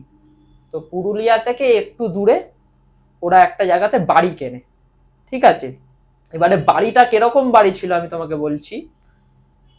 ধরো এরকম একটা বাড়ি, বাড়ির মাঝখানে যেমন আমার তুলসী গাছ ওঠে, ঠিক আছে, ওরকম বাড়ির উঠোনের মধ্যে অশ্বত্থ গাছ, ঠিক আছে, বাড়ির উঠোনের মধ্যে অশ্বত্থ গাছ। আচ্ছা, আরেকটা কথা বলে দিচ্ছি, একটুখানি গল্পটা পজ করে। ব্রহ্ম রাক্ষস কোথায় আছে তুমি কি করে বুঝবা? মানে এখানে আমার ব্রহ্ম রাক্ষস আছে, তুমি কি করে বুঝবা? জানি না, কারণ তাকে তো তুমি তো দেখতে পাবে না, তুমি তো অনুভব করতে পারবে না যতক্ষণ সে না চায়। তো তুমি কি করে বুঝবা? ধরো কোনো অশ্বত্থ গাছ, নিচো থেকে পুরো গাছটা ভালো, মানে গাছের গুড়ি টুড়ি সব ভালো, নিচের পাতাগুলো ভালো, ওপরের পাতা পুরো শুকিয়ে গেছে, তার মানে সেখানে ব্রহ্ম রাক্ষসের বাস থাকবেই, গ্যারেন্টি। তুমি যে কোনো বই যে কোনো জায়গা ঘেটে না, ঠিক এমনি ভাবেই কোনো গাছ ওপর দিক ভালো, নিচের দিক শুকনো, সেখানে ব্রহ্মার বাস। হ্যাঁ হ্যাঁ, থাকবেই ব্রহ্মার গাছ, ওখানে তোমার ব্রহ্মার বাস। তুমি যদি দেখো বেশিরভাগ এরকম টাইপের গাছে দেখবা পুজো দেওয়া হয়, হ্যাঁ, তুমি খেয়াল করে কর দেখবা। বাঁধা হয়, দড়ি হ্যাঁ, বাঁধা কর হয়। বাঁধা হয়। তুমি আমাদের বারাসাতের দিকে দেখবে এরকম অনেক গাছ আছে, দেখেছি। ঠিক আছে। এইবারে হচ্ছে, মানে উপরে থাকুক কি নিচে থাকুক, মানে উপরে পাতা থাকুক কি নিচে পাতা থাকুক, হ্যাঁ ওইগুলোতে পুজো দেওয়া হয়। হ্যাঁ, ওগুলোতে পুজো দেওয়া হয়। এবারে ধরো যেটাতে ব্রহ্ম রাক্ষস আছে, তুমি কি সেটাই পুজো দিতে পারবে না? সেটাতেও পুজো দিতে পারবে। তার জন্য কি হয়, তার জন্য প্রক্রিয়া আছে। সেখানে একটা ছোট্ট মতো মন্দির বানাতে হবে, তার থেকে অনুমতি নিয়ে তারও এক ধরনের পুজো হয়। দেখবা অনেক জায়গায় ব্রহ্ম রাক্ষসের মন্দিরও আছে, যদি তুমি দেখো প্রচুর জায়গা আছে যেখানে ব্রহ্ম রাক্ষসের মন্দির আছে। আমি কি বললাম, দেবতাদের পরে তাদের স্থান, দেবতাদের পরে তাদের স্থান, মানে তাদের পাওয়ার কন্ট্রোল ক্ষমতা তুমি ভাবো। একটা মানুষ যে সমস্ত পুঁথি জানে, সমস্ত কিছু তোমার বেদ সবকটা জানে, সে তাহলে মরে যাবার পর সে রাক্ষসে পরিণত হচ্ছে, তার কতটা পাওয়ার থাকবে? ধারণার বাইরে। কিন্তু কি শান্ত, নিজের মতো থাকবে, কাউকে ডিস্টার্ব না। তুমি যদি তাকে ডিস্টার্ব না করো, মানে ধরো তুমি ওর জায়গায় গেছো, গিয়ে তুমি থাকো, তুমি যা কিছু করো, ওর কোনো ব্যাপার না, কিন্তু ওর নিয়ম নীতিতে থাকতে হবে। এবারে ওখানে আছে, ওর নিয়ম নীতি বোঝা খুবই কঠিন। ওই যে আমি একটা সবাইকে টিপস দিয়ে দিলাম যে ব্রহ্ম রাক্ষস কিভাবে বুঝবে, ওপরের পাতা শুকনো, নিচের পাতা চকচকে, আর গাছ ভালো, তাহলে সেখানে ব্রহ্ম রাক্ষস আছে। তারপর ঠিক আছে। তো তারপর সেখানে গেল ওরা, তো ওরা অত আর এইসব বিষয়ে জানতো না, যে এই ব্যাপার উপরের পাতা শুকনো, এই ব্যাপার ওরা সেই বিষয়ে জানতো না। তো যাই হোক, দেখবে আমাদের হিন্দু ধর্মে আছে না, অশ্বত্থ গাছকে কাটতে নেই, ঠিক আছে, জানো তো, শুনেইছো তো, অশ্বত্থ গাছ, বট গাছ, এই গাছগুলোকে কাটতে নেই, কেন? এখানে দেবতাদের বাস। তো যাই হোক, তো ওরকম অশ্বত্থ গাছ দেখলো যে উঠোনের মাঝখানে, বললো ঠিক আছে থাক, কাটবো না, কারণ কাটতে নেই তো। যতই হোক ঠাকুর মশাই, সে তো জানবেই, ঠিক আছে, ব্রহ্ম রাক্ষস আছে, জানুক কি না জানুক, কিন্তু গাছটা কাটতে নেই সেটা কিন্তু জানবে। তো এবারে একটা আশ্চর্যের ব্যাপার, তো তার বাড়ি ঠাড়ি কেনা হয়ে গেছে, সে বাড়িতে সবকিছু শিফট করছে। তো হঠাৎ করে তার একটা রাস্তায় সাধুর সাথে দেখা হয়। সাধুটা তাকে বলে যে কোনো বাড়ি ঠাড়ি কেনার আগে কিন্তু দেখে কেনা উচিত। সেই উপেন্দ্র চক্রবর্তীকে বলে, মানে যে বাবা। তো এবারে সাধু এবারে উপেন্দ্র চক্রবর্তীকে বলছে যে কেন বাবা বাড়ি দেখে কেনা উচিত মানে?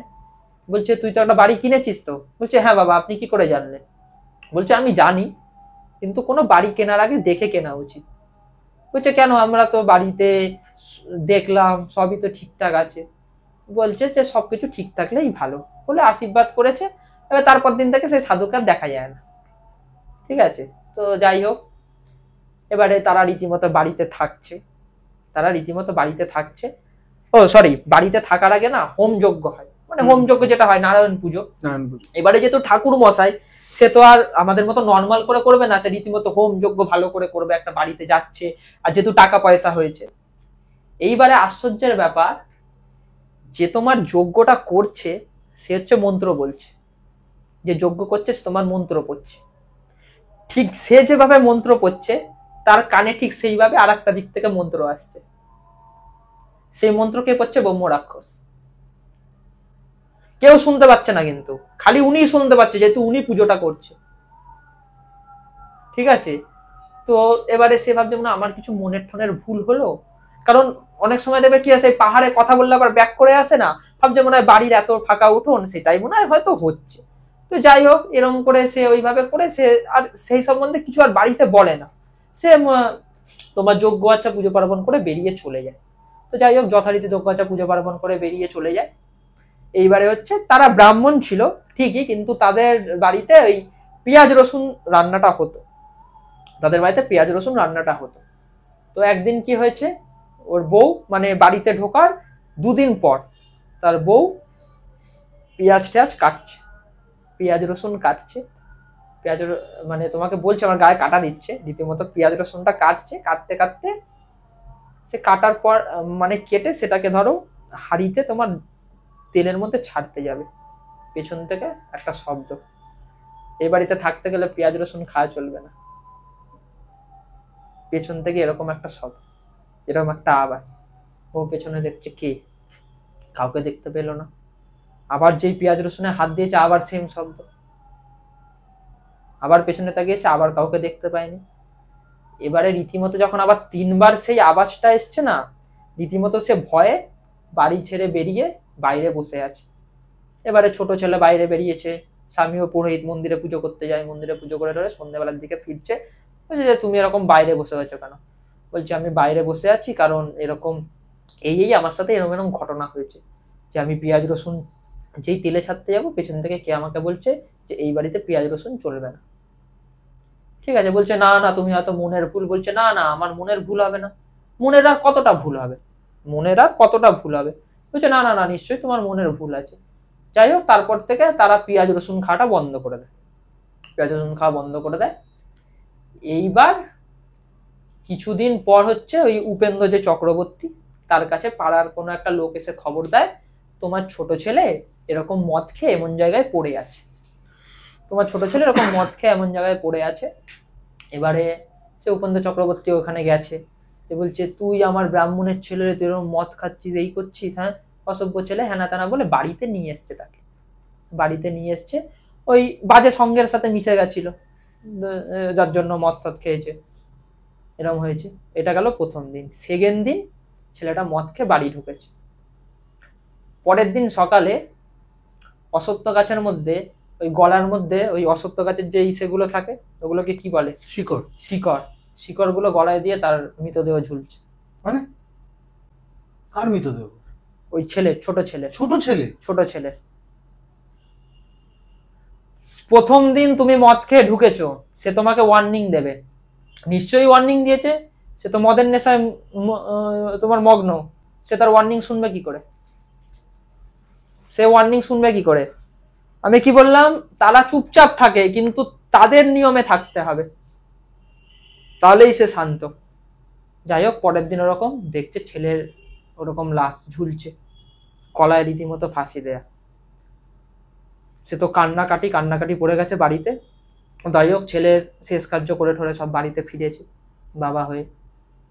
এইবারে এদিকে যে বড় ছেলে যে আর্মিতে ছিল সে খবর পাচ্ছে। হ্যাঁ, সে তাকে খবর দিচ্ছে যে এরকম ভাই মারা গেছে, ঠিক আছে। এইবারে হঠাৎ করে তার কিছু মনে হয়েছে যে নিশ্চয়ই কিছু একটা আছে, নয়তো তুমি ভাবো না, সকালবেলায় ঘুম থেকে উঠে দেখছে বাইরে দরজা বন্ধ, সবকিছু বন্ধ, তার ছেলে ওই ওখানে গাছের শিকড়ের মধ্যে ঝুলছে। কি করে সম্ভব?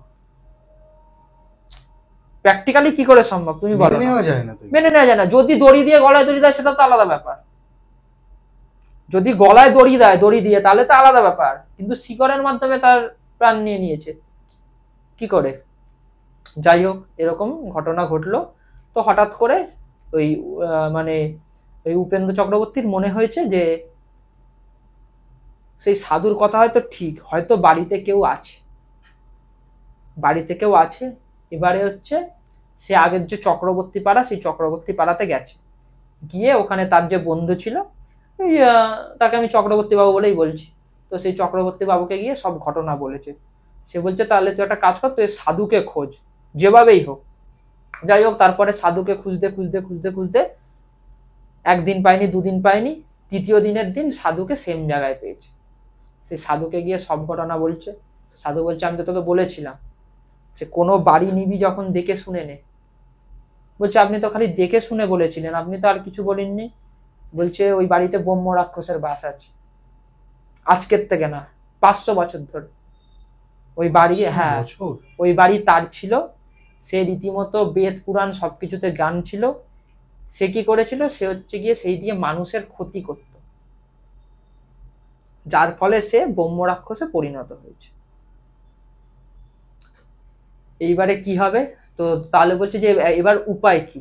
আমরা তো এই বাড়িতে আছি, অনেক কষ্ট করে ওই বাড়িটা কিনেছি, এখন তো আমাদের পক্ষে ওই বাড়ি ছেড়ে দেওয়া সম্ভব না, আমরা যাব কোথায়? তো বলছে তোদের এখন একজনই বাঁচাতে পারে, সেটা হচ্ছে হনুমানজি। আচ্ছা, কথা হচ্ছে ব্রহ্ম রাক্ষস যদি ধরে তাহলে তুমি বাঁচবে কি করে? ব্রহ্ম রাক্ষস তোমাকে ধরলে তুমি বাঁচবে কি করে? এটা কিন্তু একটা বিরাট বড় প্রশ্ন। ব্রহ্ম রাক্ষস কি, তুমি ধরো মারাত্মক মন্ত্র জানো, সেই মন্ত্রটা তাকে বলছো, তোমার কাছে কিন্তু ওটা রিপিট আসবে, তার কিন্তু কোনো কাজে দেবে না। তুমি যদি কোনো মন্ত্র জানো বাঁচার, তোমাকে কেউ শিখিয়ে দিয়েছে যে ভূত পেট ধরলে, কোনো কাজে দেবে না, তুমি হাজার চেষ্টা করলেও কাজে দেবে না। তুমি তাকে হনুমান চালিসা শোনাবে, সে তোমাকে রিপিটে শোনাবে, সেটাই হচ্ছিল তারপর। সেটাই সেম জিনিস। তুমি ওই যে কি বললাম, প্রথম যেদিন বাড়িতে যজ্ঞ হচ্ছে, নারায়ণ পুজোর মন্ত্র, ওই ঠাকুর মশাই যা বলছে সেম মন্ত্র ওখান থেকে জপ আসছে। একটা সাধারণ কোনো পেতাত্মা হলে সে কোনোদিনও নারায়ণ পুজোর মন্ত্র জপ করতে পারবে তোমার মনে হয়? সে তো ওখান থেকে পালাবে, সে তো থাকতে পারবে না, সে তো থাকতে পারবে না, সে তো পালাবে। তার মানে আমি কি বললাম, দেবতাদের নিচেই ব্রহ্ম রাক্ষসের স্থান। তাকে মারার একটাই উপায়, সেটা হচ্ছে গিয়ে ব্রহ্মাস্ত্র। কিন্তু ব্রহ্মাস্ত্র তুমি পাওয়ার কোথা থেকে পাবে? ব্রহ্মাস্ত্র ছাড়া ব্রহ্ম রাক্ষসকে মারা অসম্ভব। হ্যাঁ, যদি সে নিজের থেকে মুক্তি চায়, মানে ধরো তোমার কর্মের দ্বারা তার মুক্তি হবে, তাহলেই তুমি তার থেকে বাঁচতে পারবে। তাছাড়া ব্রহ্ম রাক্ষস থেকে বাঁচার আর কোনো উপায় নেই, কারুর কাছে নেই। আমি তোমাকে গ্যারেন্টি দিয়ে বলতে পারি, তুমি বড় বড় সাধক সাধিকাদের কাছে যাও, তাদের কাছেও নেই, কোনো উপায় নেই। তারপর কি হলো? তারপর বলো। তো ওখান দিয়ে বেরিয়ে আসতে আমার মানে টুকছি তোমাকে মাঝে মাঝে, কিন্তু না আমার ইন্টারেস্টিংটা ওখানে আছে। হ্যাঁ, তো তারপর যেটা হলো, তো তারপর হচ্ছে, তো বললো তাহলে তোমাকে এখন একজনই বাঁচাতে পারে, হনুমানজি। তো হনুমানজি বাঁচাতে পারে। বলছে হনুমানজি কিভাবে বাঁচাবে আমাকে? যখন আমার ছেলে মারা গেল তখন হনুমানজি কোথায় ছিল? বাবা তো, তার তো রাগ হবেই সাধারণত, একটা তার সন্তান মারা গেছে, ছোট সন্তান সংসারে। বলছে দেখো যা হওয়ার হয়ে গেছে। হ্যাঁ, বলছে তুমি যদি এখন ওই বাড়ি ছেড়ে দাও তাহলে তুমি কিচ্ছু করতে পারবে না, ও তোমার বংশ শেষ করবেই, ও তোমার উপর ক্ষেপে গেছে। তুমি যদি ভাবো যে ওই বাড়ি ছেড়ে চলে যাবে, তাও তোমার ও কিচ্ছু, তুমি মানে বাঁচতে পারবে না, ও তোমার বংশ শেষ করে দেবে। তুমি যেখানেই যাও ও তোমার সাথে যাবে, ও সব জায়গায় যেতে পারে। তারপর হনুমান তো তারপর তো বললো তাহলে এক কাজ করো, তাহলে তুমি হনুমানজিকে ডাকা শুরু করো। এবারে হনুমানজিকে ডাকা মানে কি খালি হনুমান চালিসা পড়া না, হনুমান চালিসা, হনুমানজির যে বান আছে মানে বাজারাঙ্গা বান যেটাকে বলে, যেটা মারাত্মক কার্যকরী, ঠিক আছে। তারপরে হচ্ছে আরো হনুমানজি আরতি থেকে শুরু করে সবকিছু, আরো হনুমানজির যে যে যজ্ঞ হয়, বলছি এটা তোমাকে করে যেতে হবে, টানা টানা করে যেতে হবে। কতদিন করে যেতে হবে? যতদিন ওনা যাচ্ছে। এইবারে প্রথম দিন বসেছে ওরকম করতে। এবারে ওই যে ওর যে বন্ধু ছিল ওই চক্রবর্তী বাবু, দুজনে মিলে বসেছে, হনুমান চালিসা জপ করা শুরু করেছে। সেম আওয়াজ রিপিট। ও বলছে শ্রী গুরু চরণা সরোজ রাজা, ওই দিক থেকে আবার সেম রিপিট আসছে, শ্রী গুরু চরণা সরোজ রাজা। Same repeat, same to same, কোনো কিছু ভুল নেই, বরঞ্চ উনি যা পড়ছে তার থেকে ভালো উচ্চারণ। মানে রীতিমতো একটা হাই ক্লাস স্কলার পাওয়া যদি পণ্ডিত হয়, মানে পণ্ডিতে বলতে গেলে পিএইচডি করা, এরকম সেইটা রিটার্ন আসছে। এরকম প্রথম দিন গেল, আবার সেকেন্ড দিন এরকম করেছে। এবারে যে চক্রবর্তী বাবু আছে, এবারে দেখো তারও তো সংসারের কাজ আছে, তাকেও তো পুজো পার্বণ করতে হবে। সে বললো যে আমি তো আর আসতে পারবো না, এবারে যা করার তোমাকেই করতে হবে, যদি কোনোদিনও কোনো দরকার লাগে তাহলে হয় তো তুমি আমাকে ডেকো, আমি আবার আসবো।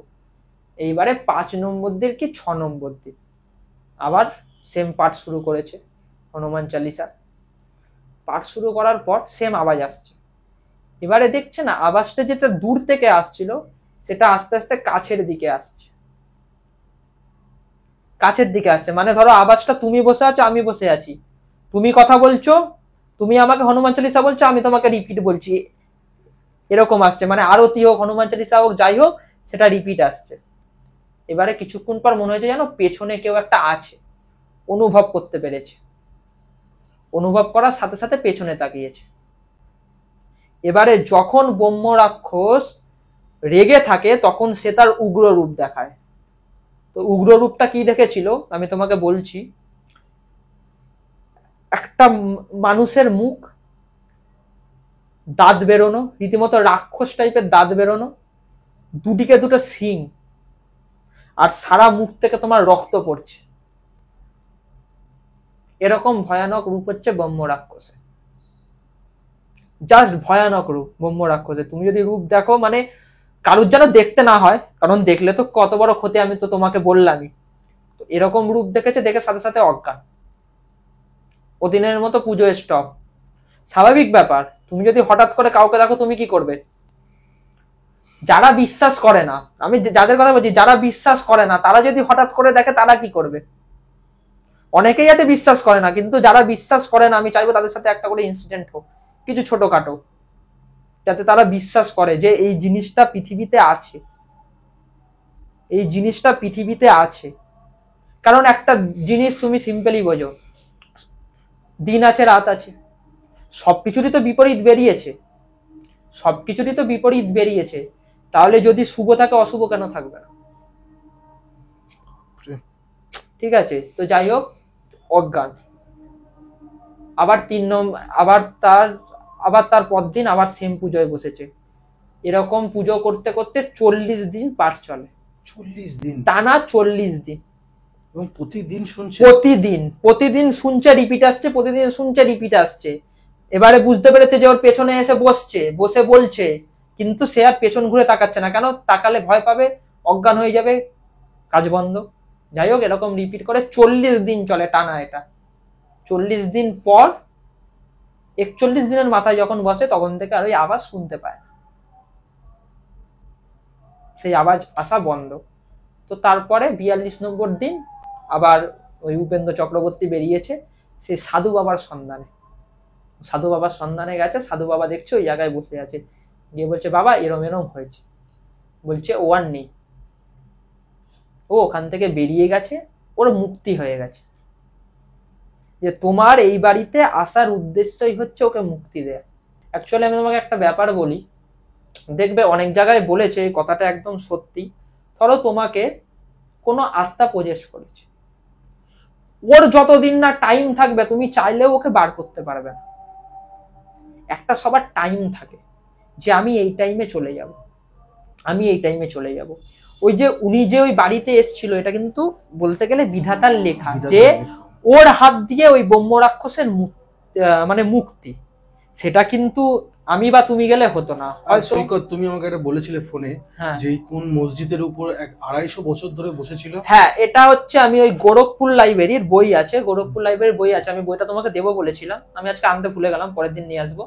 তো ওখানে আমি একটা জায়গায় পড়েছিলাম যে মানে ওরা মুসলিম, তো হচ্ছে তোমার তার হচ্ছে বউ ছিল, তার বউয়ের সাথে কোনো একজন পুরুষ মানে অন্যভাবে তোমার সম্পর্ক হয়ে গেছিল, তো সে সে তোমার তাকে নিয়ে পালিয়ে যায়। তো এবারে তাদের মধ্যে তো জানো এরকম কিছু ঘটনা ঘটলে কেরম একটা বাজে ব্যাপার, রিয়াকশন আসে। তো কি হয়েছিল, সে মারা যায়, সে সুইসাইড করে। ওই যে মানে যার বউকে নিয়ে চলে যায়, সে মারা যায়। তো সে মারা যাওয়ার পরে তার আত্মা, তো ওই যে মসজিদটা ছিল, মসজিদের ওপর ওই মানে পাশে একটা মসজিদ ছিল, মসজিদের ওপর কি একটা গাছ ছিল, গাছের নাম আমার ঠিক মনে পড়ছে না, সেই গাছের উপর বসে থাকতো। কেন বসে থাকতো? ও এই জন্মে ওর থেকে বদলাটা নিতে পারবে না, এই জন্মে ও ওর থেকে বদলাটা নিতে পারবে না, ও পরের জন্মে জন্ম নেবে, তারপর বদলা নেবে। তার জন্য টানা 300 কি 350 বছর বসেছিল। তো তারপর সে দেখতে পায় যে সে হচ্ছে গিয়ে জন্মে মসজিদ পড়তে এসছে, তখন তাকে পজেস করে তার আত্মা নিয়ে চলে যায়। এরকমও ঘটনা আছে। মানুষ না এই জিনিসগুলো যখন হয় বা শোনা যায়, তখন জিনিসটার মধ্যে না অতটা নিয়ে করে না। না, তো অ্যাকচুয়ালি একটা ব্যাপার কি বলতো, ধরো তোমাকে আমি বললাম তাজমহল আমার, তুমি যতদিন না প্রমাণ পাবে তুমি বিশ্বাস করবে না? ঠিক এই জিনিসটাও সেরকম। ওই জন্য আমি কি বললাম, যারা বিশ্বাস করে না, অনেকে আছে, আমি এমন আছে, আমরা এই পডকাস্টটা করছি সৈকত, হ্যাঁ, যারা দেখছে তারা কিন্তু কমেন্টে অনেক রকম অনেক কিছু লিখবে। হ্যাঁ, অনেক রকম অনেক কিছু লিখবে, আমি জানি অনেক রকম অনেক কিছু লিখবে। কারণ কি, তাদের অনেকের মধ্যে বিশ্বাস নেই।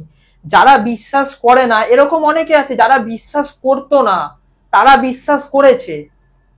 আমাদের ওখানে নালিন মাঠে একটা জায়গা আছে, আমি জায়গাটার ঠিক এক্সাক্ট অ্যাড্রেসটা দিতে পারছি না, ওইখানে একটা বাড়িতে এরকম আছে, তুমি ওখান দিয়ে ফোর্সে বাইক বা সাইকেল নিয়ে যাবে, ও তোমাকে কষিয়ে চড় মারবে। হ্যাঁ, এরকম একজন দেখতে গেছিল যে এরকম হয় না, আমি যাব ওখান থেকে, জোরে তাকে মেরেছে, সে তারপর থেকে বিশ্বাস করা শুরু করেছে যে না আছে। আমাদের বেঙ্গলি পডকাস্টে একটা সবথেকে ভৌতিক, না কি বলবো, একটা কর্ণ পিশাচিনী, মানে পিশাচিনীর মধ্যে দিয়ে কর্ণ পিশাচিনীর নাম যখনই আমরা নিয়েছি, হ্যাঁ, এবং যখনই আমরা এই ব্যাপারটাকে নিয়ে একটা পডকাস্ট করেছি, হ্যাঁ, সবসময় মানুষের চাহিদা বেড়েছে এবং মানুষ ভেবেছে যে আমরা নাকি কর্ণ পিশাচিনী সাধক, বা যে বসে আছো তুমি একজন সাধক, এবং এই এর গল্পগুলোও মানুষ অনেক খেয়েছে। সত্যি কথা যেটা আমি বলছি, তো তোমার কাছেও এরকম কর্ণ পিশাচিনীর কিছু গল্প আছে যেটা সত্যি ঘটনা, মানে এখানে অনেকেই বলেছে, কিন্তু সবাই আমাকে যখন বলে তারা বলেছে এগুলো সব ফেক। কিন্তু আমিও ভেবেছিলাম প্রথমে তোমারটা ফেক হবে, কিন্তু এখন আমি শুনবো, এবার অডিয়েন্সের উপর ডিপেন্ডও করবে, ঠিক আছে? অবশ্যই, ঠিক আছে। তো আমরা ডাইরেক্ট গল্পতে যাবো, এবং তুমি এটা থেকে কি করে মুক্ত বা কিভাবে তুমি সেগুলো বলবে একটুখানি যতটা হয়। তো আমরা আগে গল্পটা শুনবো না আগে এটা শুনবো? আচ্ছা, প্রথমে তোমাকে একটু কথা বলে দিই। যে তুমি বললে কর্ণ পিশাচিনী এখন হচ্ছে মানে সব থেকে হিট পিশাচ। কর্ণ পিশাচিনী কিন্তু কোনো পিশাচ না, সে হচ্ছে যক্ষিণী। হ্যাঁ, যক্ষিণী, যক্ষিণী যেরকম হয় সেরকম যক্ষিণী। অ্যাকচুয়ালি কি হয়, তাদেরও একটা আলাদা পৃথিবী আছে, তারা কোনো একটা ডাইমেনশনে থাকে, আমরা পৃথিবীতে থাকি, তারা কোনো একটা ডাইমেনশনে থাকে। জিন কিন্তু আলাদা ডাইমেনশনে, জিন কিন্তু একটা আলাদা ডাইমেনশনে, তাদের কিন্তু অন্য পৃথিবী থেকে ডাকা হচ্ছে, তারা ওখানে বসবাস করে। কোনো মানুষ মরে গেল সে কিন্তু জিন হবে না, তাদেরকে ডাকা হচ্ছে। না, যক্ষিণী আমাদের মতো মানুষ, আমাদের মানুষের মতো কিন্তু পাওয়ারফুল, আমাদের মানুষের মতো কিন্তু পাওয়ারফুল, ঠিক আছে? যক্ষিণী যাকে বলে। তো যাই হোক, ওটা হচ্ছে, আমি তোমাকে প্রথমে বলি সাধনার ব্যাপারটা। সব থেকে বড় কথা এখন যেটা আমি বুঝছি, এই যে যেটা কর্ণ পিশাচিনী, এটা ট্রেন্ড শুরু হয়েছে কিন্তু লকডাউনের পর থেকে।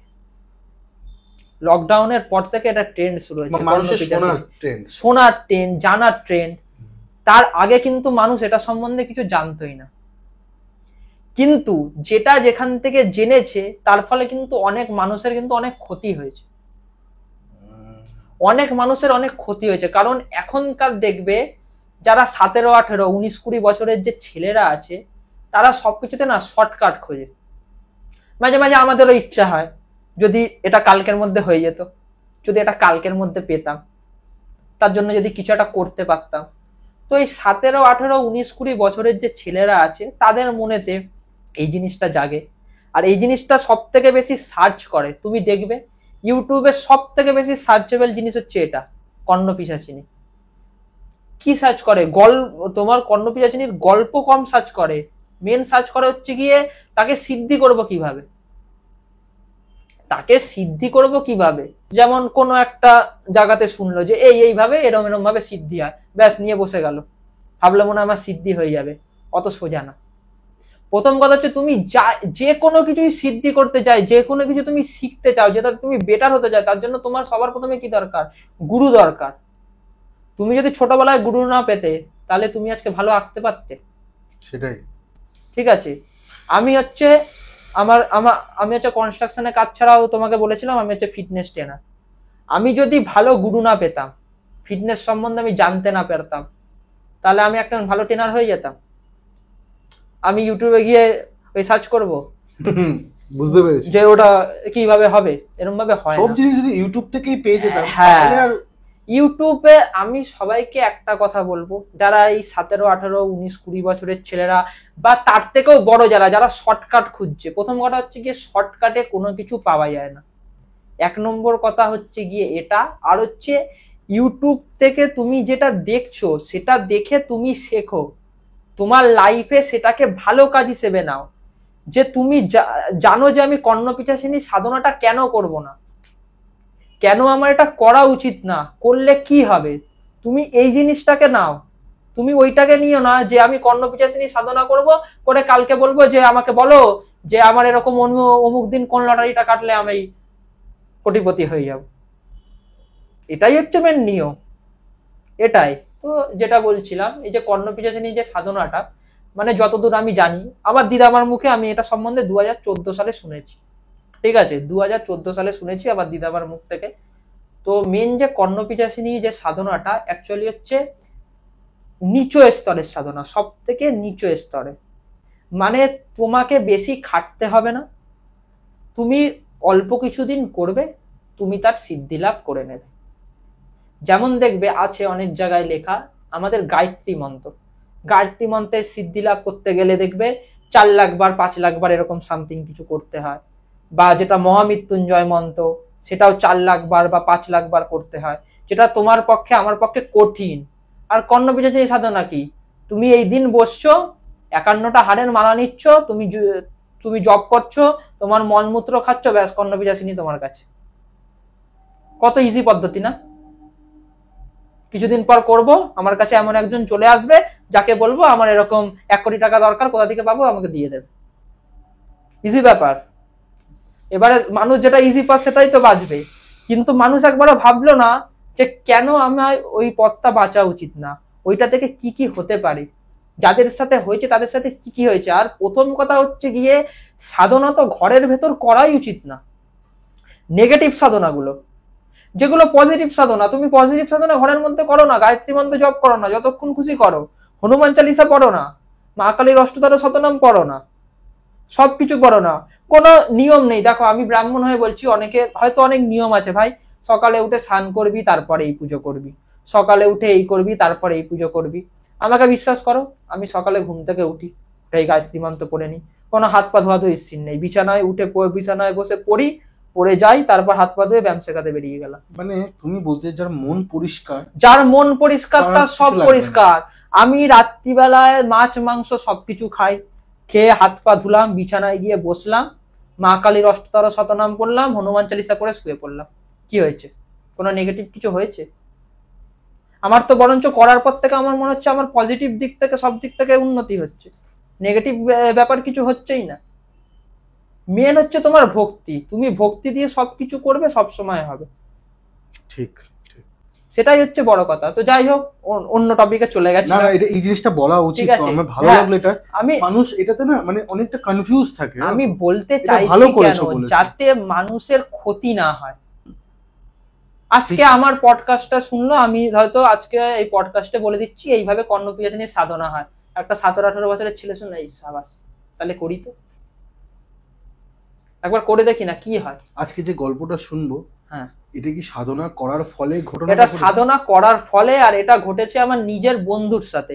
আমি বন্ধুটার নাম বলবো না, যেহেতু হয়তো তাকে নিয়ে পরবর্তীকালে যাতে চর্চা না হয়, কারণ সে এই ঘটনার পর থেকে সাফার করছে, সে হয়তো আর বেশি দিন বাঁচবেও না।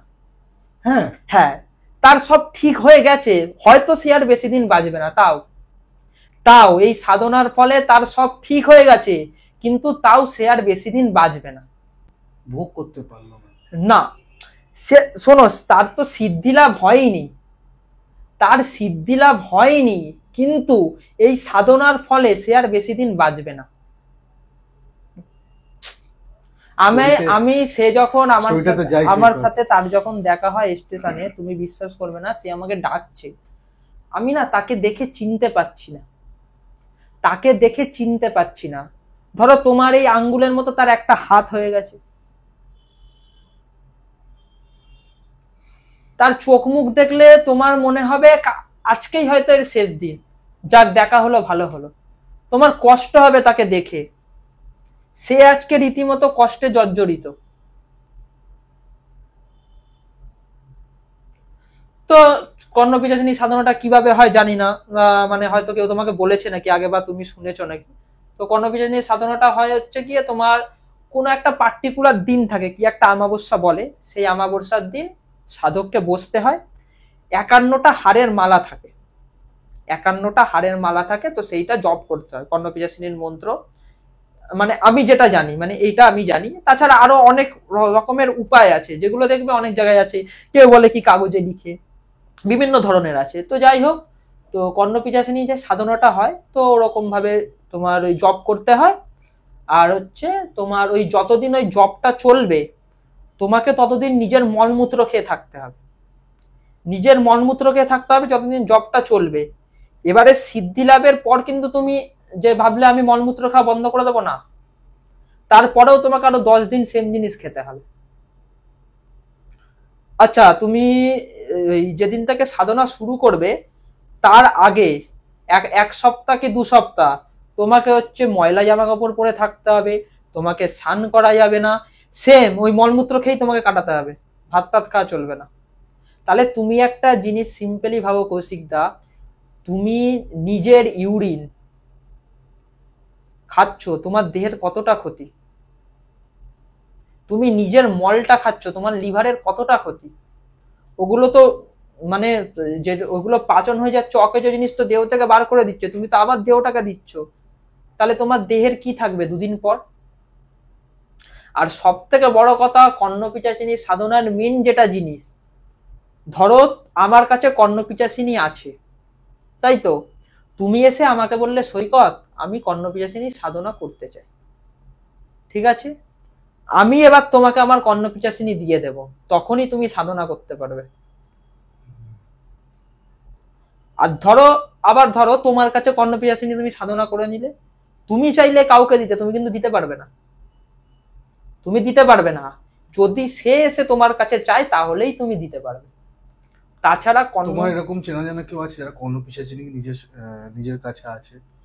দেখো, যাদের কাছে থাকে তারা বলে না, ঠিক আছে, দেখো আমার চেনা জানা অনেক তান্ত্রিক আছে, তারপরে অনেক মৌলবী আছে, যেমন কিছু মানে এরকম আমি ওরকম জানতে চাইছি যারা 101 টাকার ইয়ে করে।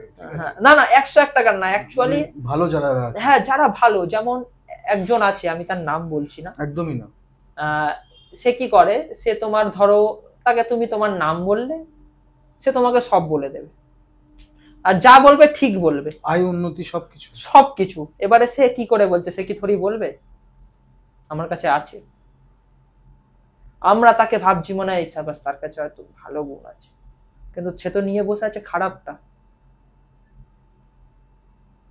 স্টোরিতে ঢুকে ঠিক আছে, তো এবারে যাই হোক তোমাকে স্টোরিটা বলছি। তো আমার সাথে কলেজে পড়তো, ওর ছিল ম্যাথামেটিক্স অনার্স। তো আচ্ছা, বাড়িটা কোথায় আমি বলে দিচ্ছি, বাড়িটা হচ্ছে সোদপুর, নাম আমি বলবো না, বাড়িটা বলে দিচ্ছি, বাড়িটা সোদপুর। তোমার বাড়িটা হচ্ছে গিয়ে তোমার সোদপুরে, নাম আমি যাই হোক যদু মধু একটা কিছু নিয়ে নিচ্ছি, ঠিক আছে। তো যাই হোক রাম নিচ্ছি ধরো যদু, ঠিক আছে, যদু নাম নিলাম। তো যাই হোক, তো ওদের সংসারে মোটামুটি ভালো, মানে মধ্যবিত্ত যাকে বলে, সংসার আনে চলে এরকম কিছু, এরকম ব্যাপার। তো এবারে ও কি করে, ও হচ্ছে মানে আমাদের কলেজ থেকে তোমার ম্যাথামেটিক্স অনার্সে পাস করলো, পাস করার পর ও হচ্ছে আইটিআই পড়তে যায়, ঠিক আছে, আইটিআই পড়তে যায়। তো এবারে বাবা অনেক কষ্টে ওকে বড় করছে, পড়াচ্ছে। তো ও আইটিআই করতে যায় হচ্ছে খড়গপুরে। তো খড়গপুরে চান্স পেয়েছিল, ভালো ছেলে, যথেষ্ট ভালো ছেলে, পড়াশোনাতে যথেষ্ট ভালো ছিল। তো যাই হোক, ও হচ্ছে কোনো কারণে এই লকডাউনের টাইমে কর্ণপিশাচিনী সম্বন্ধে শোনে। এবারে ও না খড়গপুরে আটকে গেছিল, মানে আর সোদপুরে আসতে পারেনি, ঠিক আছে, খড়গপুরে আটকে গেছিল। আর আসে উনি, ওর বাবা বললো তাহলে ওখানে থাক, আজকে মানে যা অবস্থা না বেরোনোই ভালো। তো যাই হোক, ও হচ্ছে তোমার মানে ও আমাকে যেটা বলেছে আমি তোমাকে সেটাই বলছি। তো এবারে ও এরকম কর্ণপিশাচিনী সম্বন্ধে শোনে, এই ব্যাপার। ও এবার না সব জায়গায় সার্চ করছে, কিভাবে পাওয়া যায়, কিভাবে পাবো না, কিভাবে পাওয়া যায়, কিভাবে পাবো না। এবারে সার্চ টার্চ করার পর ছোটখাটো কিছু তথ্য পায়। এবারে তথ্য পাওয়ার পর তুমি বিশ্বাস করবে না, ও হচ্ছে ওরম করতে শুরু করে, মানে নিজের ইউরিন খাচ্ছে, ঠিক আছে। যে ছেলে কোনোদিনও একটা সিগারেট ছোঁয়নি সেই ছেলে মদ খাচ্ছে, সাধনা করছে।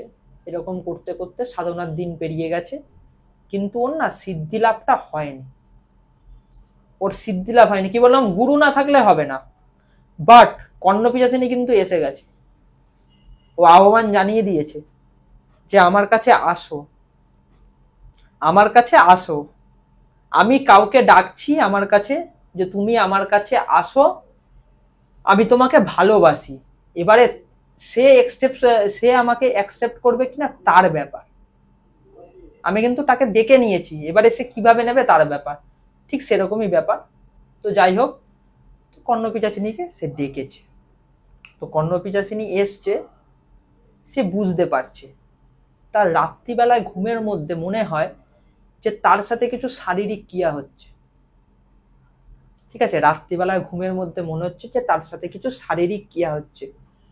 সকালবেলায় যখন ঘুম থেকে উঠছে না, তখন দেখছে যে সে পুরো উলঙ্গ, সকালে কোনো হুঁশ নেই সকালে, যে দেখছে সে পুরো উলঙ্গ, বিছানাপত্র অগোছালো, এরকম অবস্থা। সে সকালে উঠে দেখছে, এরকম করে একদিন গেল। তো তারপর সে দেখে যে সে পরের দিন পুরো একদম উলঙ্গ হয়ে শুয়ে আছে, সে ব্যাপারটা বুঝতে পারে না, কিন্তু তার হাতে পায়ে খুব ব্যথা। এরকম করে প্রথম দিন চলে গেল।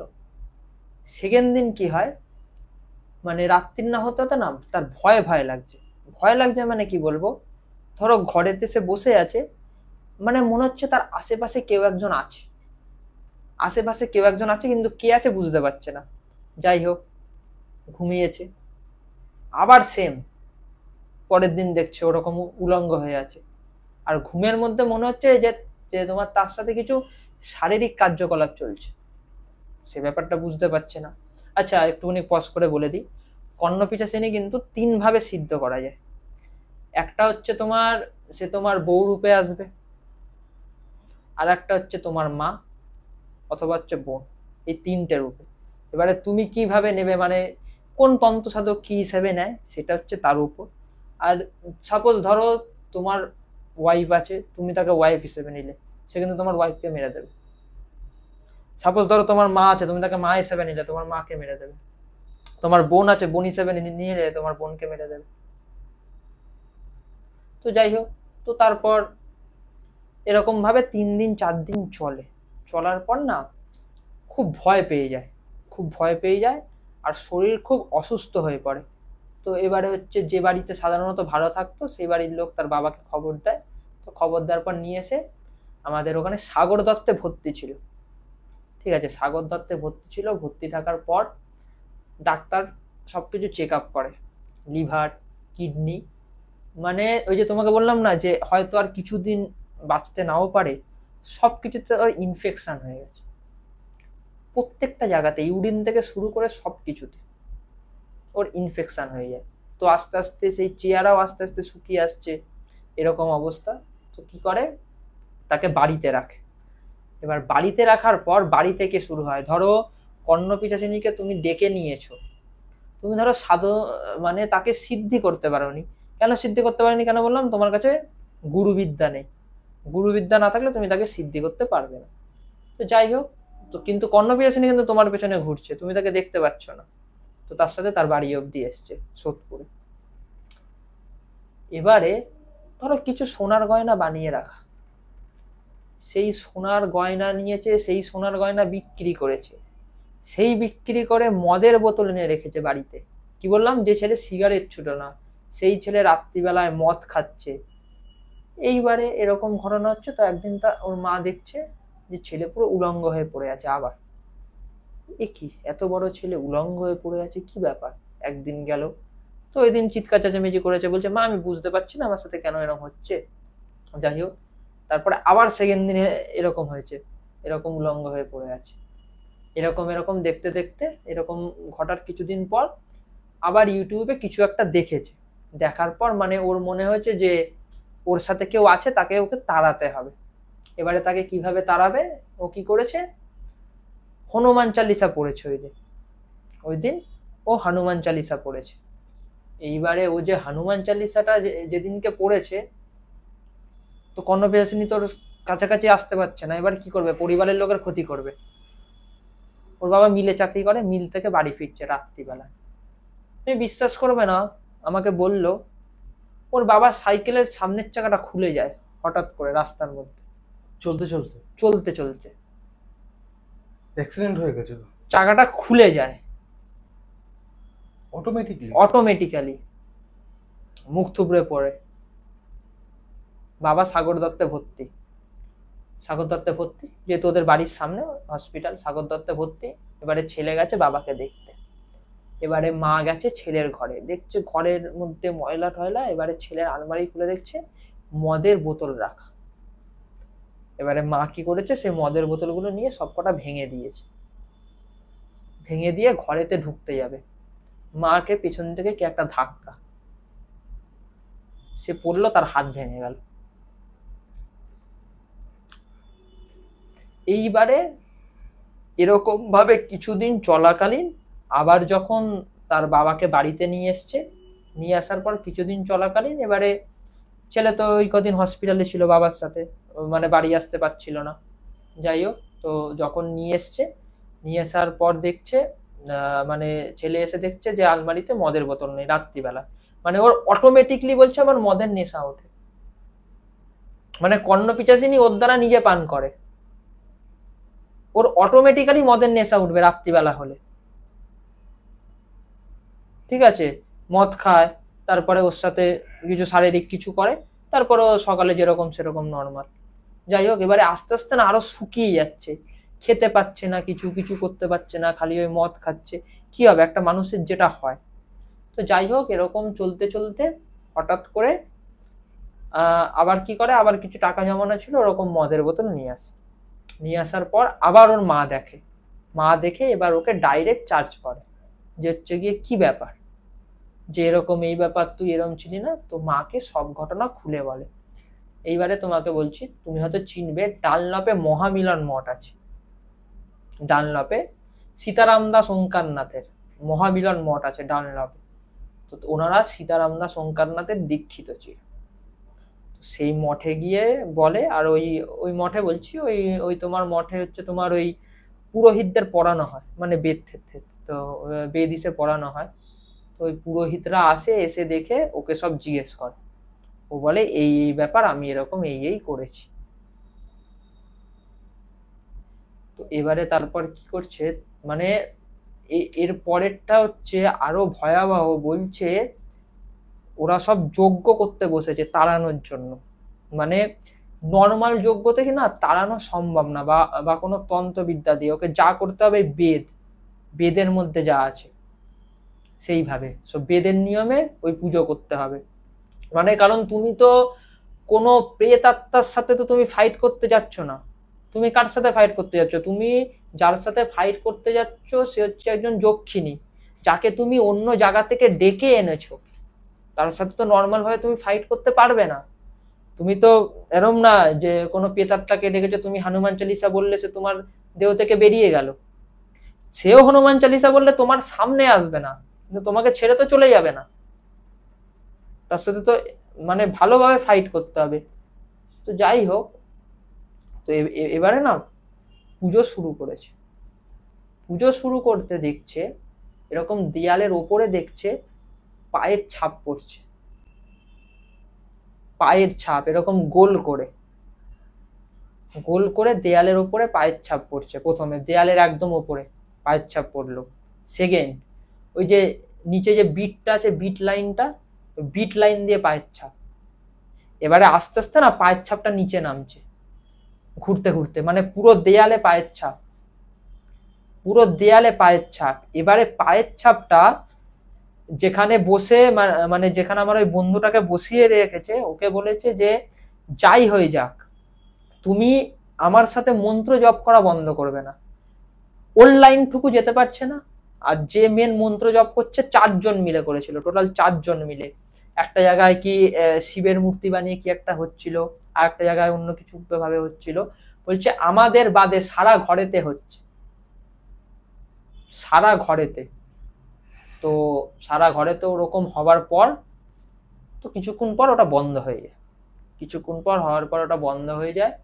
তো এবারে বন্ধ হয়ে যাওয়ার মানে কিন্তু এই না যে ওকে ছেড়ে পুরোপুরি ভাবে চলে গেছে, ওকে ছেড়ে পুরোপুরি ভাবে চলে গেছে সেটা না। ও যদি এখন বেঁচে থাকে ও কোনোদিনও আর বিয়ে করতে পারবে না। কেন বিয়ে করতে পারবে না? শরীর অসুস্থ এই জন্য না, কিন্তু ও যদি বিয়ে করে সাথে সাথে তাকে মেরে দেবে। ওর উপর কোনো এফেক্ট পড়বে না, কিন্তু এফেক্টটা গিয়ে পড়বে তার উপর। তুমি কিন্তু তাকে ডেকে এনেছো, তাকে কিন্তু ফেরাতে পারোনি, তোমাকে তাকে কাউকে দিয়ে যেতে হবে, বুঝলে? তো এফেক্টটা পড়বে কার উপর? তার উপর পড়বে। সে তাকে বিয়ে করতে পারবে না। বন্ধুকে একটা তাবিজ দিয়েছে, আর ওকে হচ্ছে ডেলি হনুমান চালিসা পড়তে হয়, আর বেশ কি একটা করতে হয়, ওটা আমাকে বললো। মানে ওই ইসে অনুযায়ী, ওই রীতি নিয়ম, মাছ মাংস সব খাওয়ানো।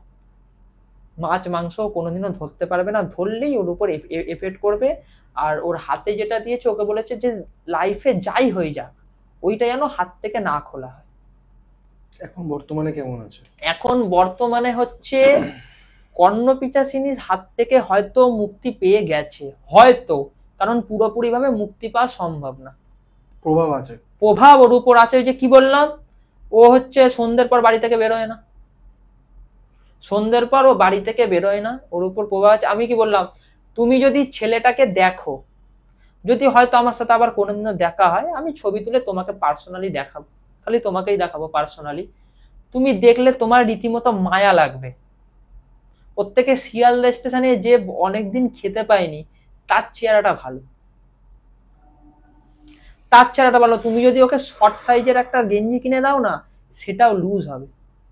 রিকেট বোঝো? রিকেট মানে 76-এর মন্দান্তরে, ওর সেই ওই অবস্থা। কেন অবস্থা? Liver damage, kidney damage. কি বললাম, বেশি দিন বাঁচবে না।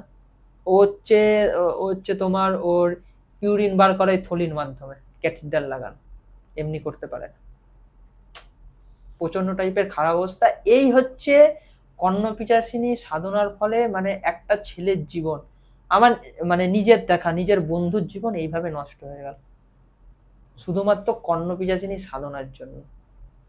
তো সৈকত, আমরা একদম শেষ বলতে গেলে, তোমার কাছে জয় যে স্টোরিগুলো ছিল, আমরা এর আগে একটা পডকাস্ট আমরা ভেবেছিলাম একটা করবো আমরা পডকাস্ট, যেটাতে আমরা একটা নতুনত্ব কথা বলবো, যেটা হচ্ছে রাবণের ব্যাপারে। হ্যাঁ, রাবণ মানে মাইথোলজির ব্যাপারে। যেমন রাবণকে সবাই খারাপ হিসেবে দেখে, সে খারাপ ছাড়াও তার কি কি গুণ আছে, ভালো গুণ কি খারাপ কি কি গুণ আছে। যেমন আমি তোমাকে আগের দিন ফোনেতে বলছিলাম, না তুমি এখানে কম বলো, তাহলে আমরা নেক্সট এপিসোডে তাহলে মানুষ তাহলে হ্যাঁ ওয়েটিং এ না থাকবে। ছোট্ট একটা কথা বলে দি লাস্টে, যে সবাই যেরকম বলে লঙ্কায় যেই আছে সেই রাবণ, আমি কিন্তু এটা মানি না।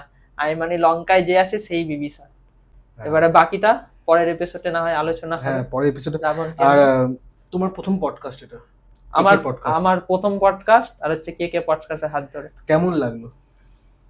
দারুণ লাগলো, দারুণ লাগলো। এই যে আমি তোমার সাথে শেয়ার করতে পারলাম, সব থেকে বড় কথা এই যে আমি তোমাকে বললাম, যার ফলে কিছু মানুষ অনেক কিছু শিখলো। আমি সবাইকে একটাই কথা বলবো, যারা দেখছো আমি যা যা বললাম, কর্ণপিশাচিনী বলো আর ব্রহ্ম রাক্ষস বলো আর ব্রহ্মদৈত্যী বলো বা যে কোনো ভূতপ্রেত বলো, ঠিক আছে, ভূতপ্রেত তো আলাদা ব্যাপার, কর্ণপিশাচিনী একটা সাধনা, সেটাকে যেন পজিটিভ ভাবে নেয়। সেটাকে শুধুমাত্র এই কারণে যেন না করে যে নিজের কিছু স্বার্থ সিদ্ধি হবে, নিজের কিছু স্বার্থ সিদ্ধি হবে। কারণ একটা কর্ণপিশাচিনী সাধনা কিন্তু যাতা ব্যাপার না, তোমাকে সেই লেভেলের সাধক হতে হবে, তোমার গুরু থাকতে হবে, তাহলে এই জিনিসটা। আর তুমি তাকে দিয়ে তোমার যে লোভটাকে পূরণ করার জন্য তন্ত্র কিন্তু লোভের জন্য না। তন্ত্রকে তুমি যখনই লোভের জন্য নিয়ে আসবে না, সেটা তোমার পরবর্তীকালে গিয়ে কিন্তু ক্ষতি করবে। একদম বড় বড় তন্ত্র সাধকদেরও ক্ষতি করেছে। একদম। তো আমি সবাইকে একটাই কথা বলবো, যে যেন কর্ণপিশাচিনীটাকে পজিটিভ ভাবে নেয় আর ওই দিকে না যায়, সবার কাছে একটাই। আর হচ্ছে আর একটা বার্তা দেওয়ার ছিল, যে যেখানেই অসত্য গাছ আছে সেই গাছটাকে ভালো করে দেখে, যেখানেই বেল গাছ আছে সেটাকেও ভালো করে দেখে। আর হচ্ছে সবাইকে আমি প্রথমে শুরুতে যেটা বলেছিলাম আরো একবার বলছি, যে বাড়িতে ছোট হোক বড় হোক যেই হোক সবাই অন্তত হনুমান চালিসাটা পাঠ করুক। হনুমান চালিসাটা কিন্তু কোনো ধর্মের জন্য না, সবাই পড়তে পারে, সবাই, কোনো ধর্মের জন্য না। আর হনুমান চালিসায় একটা জিনিস মাথায় রাখতে হবে, যদি কোনো বিপদ যে কোনো, সবকিছুতেই রক্ষা দেবে, সবকিছুতে। Thank you Saikat, thank you Saikat. এটা খুব ভালো লাগলো আমাদের এই পডকাস্টটা যেটা আজকে হলো। সো আমি আপনাদের হোস্ট কৌশিক সেন, আমাদের সাথে আজকে গেস্ট সৈকত, আর ক্যামেরার ওই পারে Kingshuk Sen. Thank you. Thank you, তোমার চ্যানেলে ডাকার জন্য অসংখ্য ধন্যবাদ। Thank you.